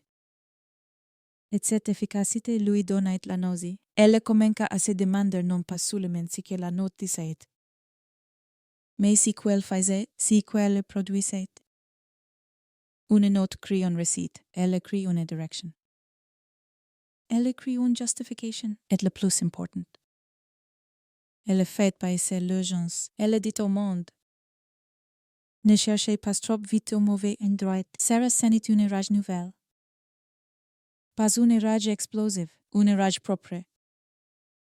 Concentrée, qui vous fait marcher droit. Elle comprit qu'elle devait sortir du cercle familial, parce que le cercle familial était contaminé par les récits de Michael. Tant qu'elle restait là, ses questions seraient absorbées, recrachées, ridiculisées, étouffées. Elle se mit alors à faire ce que font les gens qui n'ont plus confiance. Elle apprit à prouver, à documenter, à archiver. Elle cherchait des dates, des horreurs, des incohérences possibles. Elle notait chaque version qu'elle entendait, et surtout, elle apprit une règle terrible, quand quelqu'un ment. Il ne peut pas tout contrôler. Il y a toujours une fissure. La fissure, dans cette maison, se trouvait souvent dans les excès de Michel, parce qu'il aimait trop paraître. Trop expliquer, trop cadrer. Il parlait de sécurité, il parlait de protection. Il parlait du danger du monde extérieur. Il aimait l'idée de surveiller, de prévoir, d'empêcher. Il construisait une image de lui-même comme d'un homme responsable, un homme qui ne laisse rien au hasard. Mais cette image, au lieu de rassurer Sarah, la glaquette, parce que si Michel ne laissait rien au hasard. Comment avait-il pu perdre Alice sans comprendre où elle était partie? Comment un homme obsédé par le contrôle pouvait-il accepter l'idée d'une fugue sans stress? Plus Sarah posait la question, plus la fugue devenait improbable. Et plus la fugue devenait improbable, plus une autre possibilité s'installait. Comme un poison lent, Alice n'avait pas fui. On l'avait empêché, cette pensée n'était pas un cri. Qu'était une lame? Elle coupe la réalité en deux. Avant, on cherchait au loin. Après, on cherche près. Avant, on imagine des routes. Après, on imagine des pistes fermées. Sarah ne voulait pas s'imaginer des pistes fermées. Elle résista longtemps à cette image. Parce que certaines images, quand on les laisse entrer, ne ressortent en place, mais elle était obligée de regarder où la logique la menait. Et la logique la ramenait toujours à la même place, la maison. Elle se mit à observer la maison comme un lieu potentiellement hostile. C'est une sensation étrange. Habiter un endroit et commencer à le regarder comme une scène. Les couloirs deviennent des trajectoires. Les portes deviennent des questions. Les placards deviennent des cachets. On évite place. On enquête en silence. Michael sentit le changement. Les hommes de contrôle sentent toujours quand quelqu'un leur échappe. Ce n'est pas immédiat, mais il y a des signes. Des remarques plus sèches, des interrogations sur ses sorties. Des tentatives de réaffirmer son autorité. Sarah comprit qu'elle avait franchi une limite invisible. Elle n'était plus seulement la petite sœur protégée, elle devenait une variable. Un soir, la tension monta sans qu'aucun mot violent ne soit prononcé. Sarah avait posé une question sur un détail précis, un détail qu'elle avait retrouvé dans ses notes. Michael répondit trop vite, puis il se reprit. Puis il changea légèrement sa formulation. 3 mouvements infimes. Mais Sarah allait vite, et dans ces 3 mouvements, elle sentit quelque chose, la peur. Pas la peur de perdre sa fille, la peur de perdre la maîtrise du récit. Elle eut alors une sensation très claire, presque physique. Si n'était plus une histoire de famille, c'était une histoire de pouvoir. Michael n'était pas seulement un père adoptif autoritaire. Il était un homme qui avait besoin que sa version du monde soit la version officielle. Et quand quelqu'un menace la version officielle, il ne menace pas seulement une histoire. Il menace une identité. Sarah comprit qu'elle ne pourrait plus obtenir la vérité en demandant gentiment. La vérité, si elle existait, ne viendrait pas d'une confession spontanée. Elle devrait être arrachée au système qui la retenait. Elle se tourna de nouveau vers les autorités, mais cette fois avec une approche différente. Elle ne venait pas en pleurant, elle venait avec des questions structurées, des incohérences, des éléments de comportement, des témoignages. Elle essayait de transformer l'intuition en matière. Mais elle se heurta à ces murs que connaissant tous ceux qui cherchaient dans des dossiers anciens l'inertie. On lui répondit avec prudence. On lui parla du temps passé. On lui parla du manque d'éléments nouveaux. On lui parla. Parfois, avec un ton qui ressemblait à un conseil. Essayez de vivre. Cette phrase la frappa comme une gifle. Parce qu'elle comprit si qu'elle signifiait réellement, nous avons choisi de ne plus regarder. Alors Sarah s'y promit qu'elle regarderait à leur place, qu'elle deviendrait celle qui refuse l'oubli. Même quand l'oubli est confortable pour tout le monde, elle commence à parler plus publiquement. Pas pour faire du bruit gratuit, mais pour créer une pression. Une disparition prospère dans le silence, une disparition se conserve dans l'ombre. Si elle voulait une fissure, elle devait mettre de la lumière. La lumière rend les récits plus difficiles à manipuler. La lumière oblige les gens à choisir une position. Et cette lumière eut un effet étranger. Des personnes commencèrent à s'y manifester. Pas forcément avec des preuves, mais avec des impressions, des souvenirs, des malaises anciens.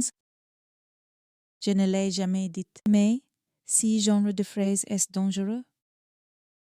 Parce qu'il ouvre une porte, et une porte ouverte est impossible à refermer sans violence. Plus les témoignages affluents, plus le portrait de Michel se durcissait. On parlait de surveillance, de contrôle, de comportements inquiétants, de menaces. Parfois, Sarah ne prenait rien pour acquis. Mais elle comprenait le motif. Les gens n'avaient pas parlé avant parce qu'ils avaient eu peur ou parce qu'ils ne voulaient pas se mêler d'une histoire familiale. Avec le temps, l'histoire n'était plus seulement familiale. Elle devenait un problème public. Et dans ces glissements, Sarah sentit quelque chose changer en elle. Elle cessa de se demander si elle avait le droit de douter. Elle avait le droit. Elle avait même le devoir si elle fut là. Dans cette étape, que la disparition d'Alissa devient transformatrice pour Sarah. Parce qu'elle comprit que la vérité, parfois, n'est pas une chose qu'on requiert. C'est une chose qu'on poursuit jusqu'à l'épuisement. Et que poursuivre la vérité peut vous coûter votre innocence, vos relations, votre sécurité, mais que n'est pas la poursuivre vous coûte autre chose. Votre dignité. Elle commence à se demander si qui se passerait si elle est allée trop loin. Si elle frappait au mauvais endroit, si elle disait le mauvais mot. Les histoires d'emprises familiales ont un point commun, elles punissent ceux qui parlent. Pas forcément par des coups, par l'isolement, par la disqualification, par la manipulation. On vous fait passer pour instable, obsédé, ingrate. On transforme votre recherche de vérité en folie. C'est une stratégie ancienne, efficace.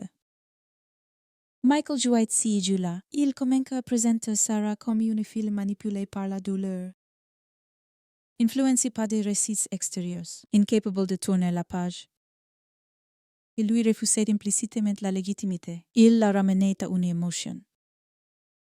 Et Sarah comprit que c'était précisément cela, le danger. Si l'on réussissait à faire d'elle une émotion, on n'aurait plus besoin d'écouter ses faits. Alors elle serait dite, elle devint plus rigoureuse, plus froide, plus déterminée. Non pas parce qu'elle avait cessé de souffrir, mais parce qu'elle avait compris que l'émotion d'un si combat serait utilisée contre elle. Les années passantes et le visage d'Alissa sur les affiches s'effaçaient sous le soleil. Mais dans la tête de Sarah, il restait net. Douloureusement net. Il se surprenait parfois à imaginer Alissa à 18 ans, à 20 ans, à 30 ans. Une vie parallèle, une vie qui aurait dû être.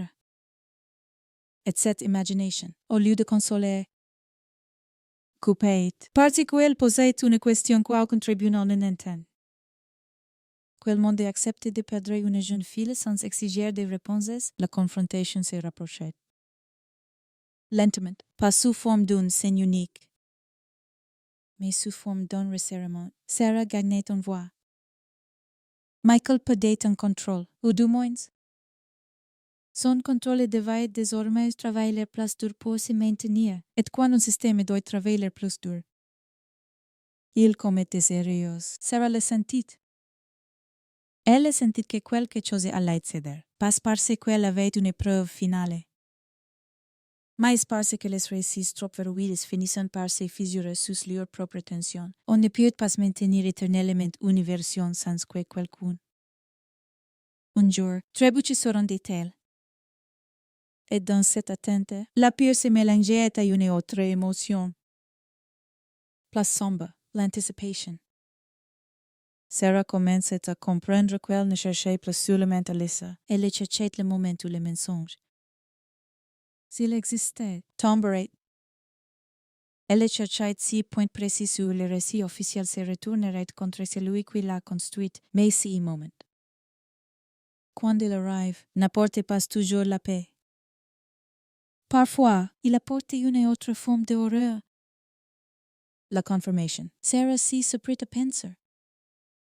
Et si je découvre quelque chose que je ne peux plus oublier. Certaines vérités ne libéreront pas, elles écrasent. Elles transforment votre vie en avant et après. Une seconde fois. Elle continue importante, parce que l'alternative est pire. Laisser Alissa devenir un vieux dossier, un mystère. Une histoire qu'on racontait à distance. Sarah refusait cette distance. Elle voulait la vérité à hauteur humaine, à hauteur de sœur. Alors elle les avança, avec une discipline presque inhumaine. Voici le point où l'histoire n'aurait plus le choix. Soit elle s'éclairerait, soit elle prouverait par son obstination même qu'elle avait été construite pour rester opaque. Et dans cette avancée, une chose devint certaine. La disparition d'Alissa n'était pas seulement un drame ancien. C'était une guerre de récits, et Sarah, Désormais, nous comptons place perdre. Le premier choc, ce n'est pas toujours une épreuve. Parfois, c'est une fissure dans le décor. Une brèche si nette qu'elle oblige tout le monde à regarder la même chose au même moment, même ceux qui préféraient détourner les yeux. Pendant des années, la disparition d'Alyssa avait été traitée comme une absence triste. Une affaire qui s'est refroidie, un dossier que l'on range dans un tiroir parce qu'il n'a pas de corps.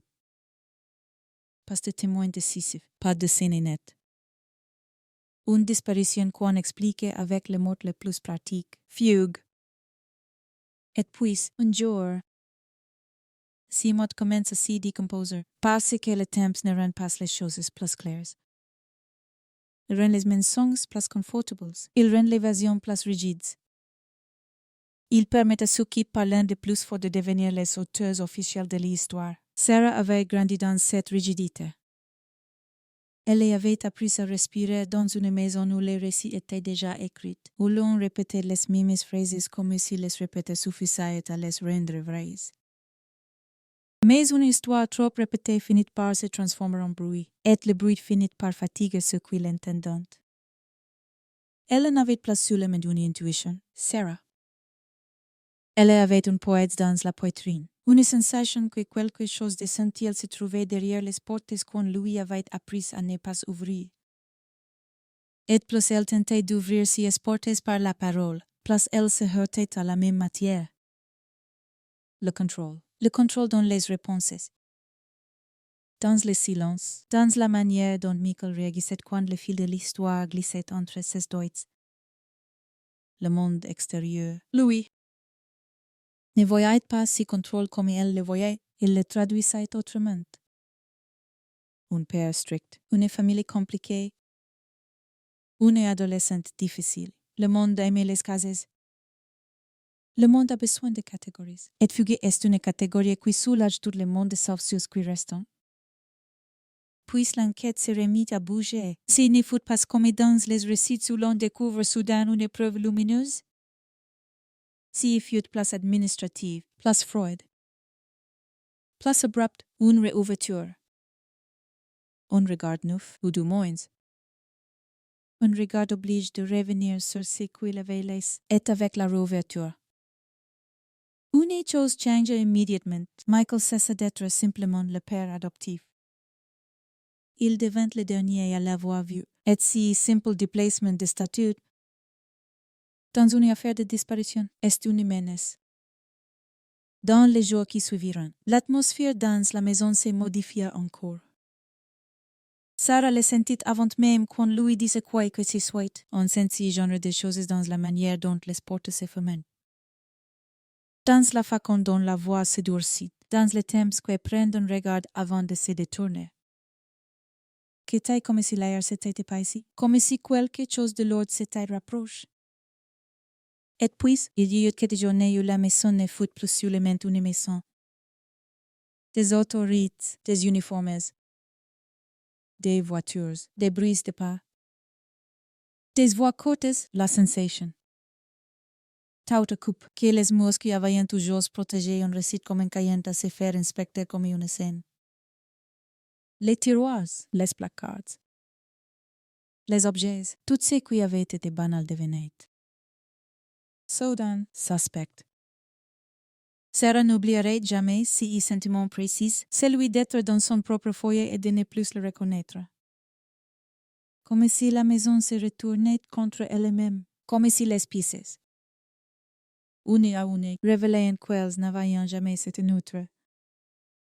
On croit toujours, au fond, que les choses les plus sombres se cachent loin de nous, dans des ruelles, dans des voitures, dans des lieux sans nom. On veut croire que le mal est un extérieur, mais c'est jour-là. Le mal, ou du moins l'ombre du mal, semblait sortir des endroits les plus domestiques quand ils trouveront ce qu'ils trouveront. La disparition d'Alyssa changeait de nature. Ce n'était pas une boîte avec un indice délicat. Ce n'était pas une lettre. Ce n'était pas une photo oubliée. qu'était un ensemble d'objets qui ne s'expliquent pas par l'amour ou le chagrin. Des objets qui parlent de rage, de préparation, de violence potentielle. Comme ici, sur le récit de la fugue. Vivait un autre récit, plus dangereux, plus profonde, plus difficile à regarder. Sarah entendit des mots qu'elle n'avait jamais pensé associer à sa maison. Explosives. Armies, plan. Manifeste, et dans son corps. Quelque chose se mit à trembler, non pas par pure immédiate, mais par reconnaissance tardive. Comme si une partie d'elle avait toujours su que le contrôle n'était pas seulement une manière de parler, mais une manière de menacer, une manière de tenir le monde en respect. Tout prit alors une dimension vertigineuse, parce que la découverte ne répondait pas à la question où est Alyssa. Mais elle répondait à une autre question, plus fondamentale. Dans quel type de maison Alyssa vivait-elle vraiment? Dans quel type de monde était-elle enfermée? Dans quel type de peur les gens aimaient croire qu'une disparition est un événement isolé? Un accident, une rupture. Mais parfois, une disparition est la conséquence d'un climat. Un climat où le silence n'est pas un hasard, mais une stratégie? Si jour-là, pour Sarah. Quelque chose se brisa définitivement. L'idée qu'elle devait ménager le récit familial. Le confort, même fragile, s'effondra et partit de ce moment-là. La maison ne pouvait plus être juste dure. Elle devenait potentiellement dangereuse. Et cette prise de conscience est l'une des plus terribles qui existent. Découvrir que si et qui devait protéger peut aussi détruire. Michael fut arrêté, mais pas pour Alyssa. Pas encore, et cette nuance la fut une torture en soi. Parce que la réalité, parfois, est plus cruelle que les histoires. On peut être arrêté pour une menace future, pour des préparations, pour des plans. Et la disparition ancienne restait suspendue, comme si elle n'était pas probable. Comme si elle n'était pas suffisamment tangible pour être jugée. Sarah vivait alors une contradiction impossible. D'un côté, elle sentait que les découvertes confirmaient quelque chose qu'elle n'osait pas dire à voix haute depuis des années. La maison n'était pas saine. De l'autre, la justice ne lui offrait pas la réponse qu'elle cherchait. Le système reconnaissait une dangerosité. Mais il ne reconnaissait pas son drame principal, qui était comme si on lui disait « Tu avais raison d'avoir peur », tout en ajoutant « Mais nous ne pouvons pas dire pourquoi. » Michael entra dans le couloir de la justice. Et le monde apprit des choses qu'il ignorait. Les médias s'emparèrent du récit. Parce que le récit devenait vendable, la disparition. Le père adoptif, la maison, la découverte. Mais Sarah, elle ne regardait pas ça comme une histoire. Elle le vivait comme un effondrement. C'est que le monde découvrait avec fascination. Elle le découvrait avec nausée. Et il y avait une autre poison. La solitude. Car quand l'ombre devient publique, les gens réécrivent leurs souvenirs. Ils disent jamais douteuses. Ils disent il était bizarre. Ils disent que ne m'étonne pas. Comme si la vérité, rétrospectivement, était évidente. Mais Sarah savait que ce n'était pas vrai. Avant, les gens étaient saillants. Avant, les gens évitaient. Avant, les gens préféraient la paix à l'inconfort. Et cette hypocrisie tardive ajoutait une couche de rage, pendant que Michel était jugé pour d'autres faits. L'histoire d'Alyssa restait dans le même état, suspendue. Sans corpse, sans conclusion. Avec un récit de fugue qui, désormais, sentait le plastique brûle. Parce qu'une fugue ne s'accorde pas avec ce que la maison révélait d'elle-même. Une fugue est un mouvement. ICI. Tout parlait d'enfermement. Sarah commença à comprendre un mécanisme terrifiant. Il existe des affaires où la vérité n'est pas seulement une question de preuves, mais de suite.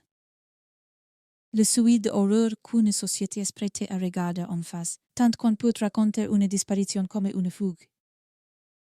On évite de regarder le foyer comme un lieu de menace, tant qu'on peut dire elle est partie. On évite de dire on l'a fait tailler. Dans les mois qui suivirent, l'absence d'Alyssa devint encore plus lourde parce qu'elle s'accrochait à une nouvelle réalité. Michael, le homme qui contrôlait le récit, était désormais un homme que la justice considérait d'une autre manière. Comme dangereux, cette reconnaissance partit-elle donner raison à Sarah. Mais ne lui donnait pas Alyssa, et la douleur la plus profonde.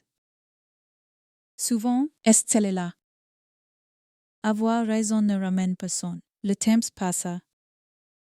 Michael purgeait une peine. Les années. Estrangement avancèrent avec cette lenteur particulière des drames non résolus. Sarah s'efforça de vivre, mais vivre ne voulait pas dire la même chose. Vivre, pour elle, signifiait porter l'affaire comme une seconde peau, répondre aux gens qui demandaient alors. On retrouve quelque chose avec cette même phrase qui finit par succéder. Non à l'intérieur. Pourtant, elle ne cessait pas.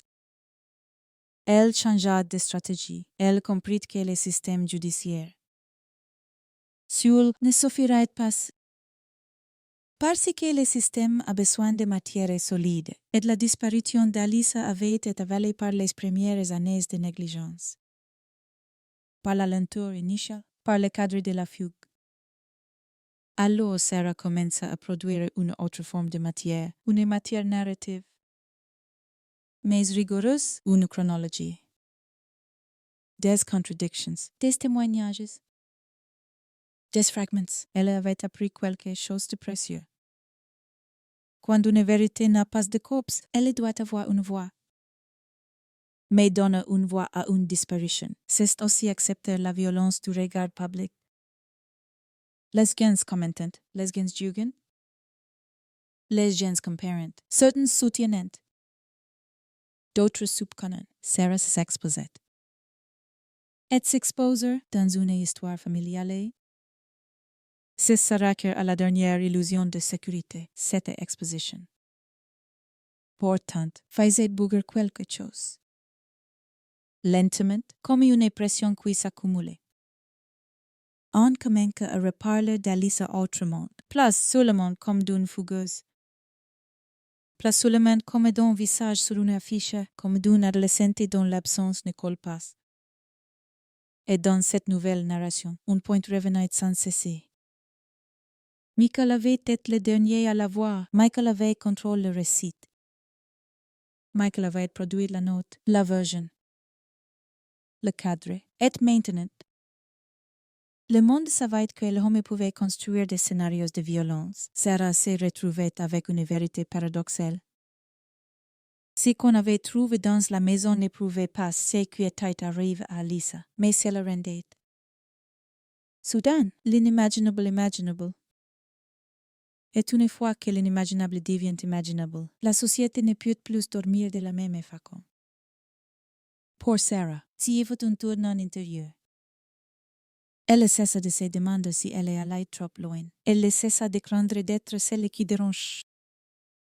Elle comprit que le dérangement était l'unique chance de la vérité, parce que les mensonges se vivent dans la politesse.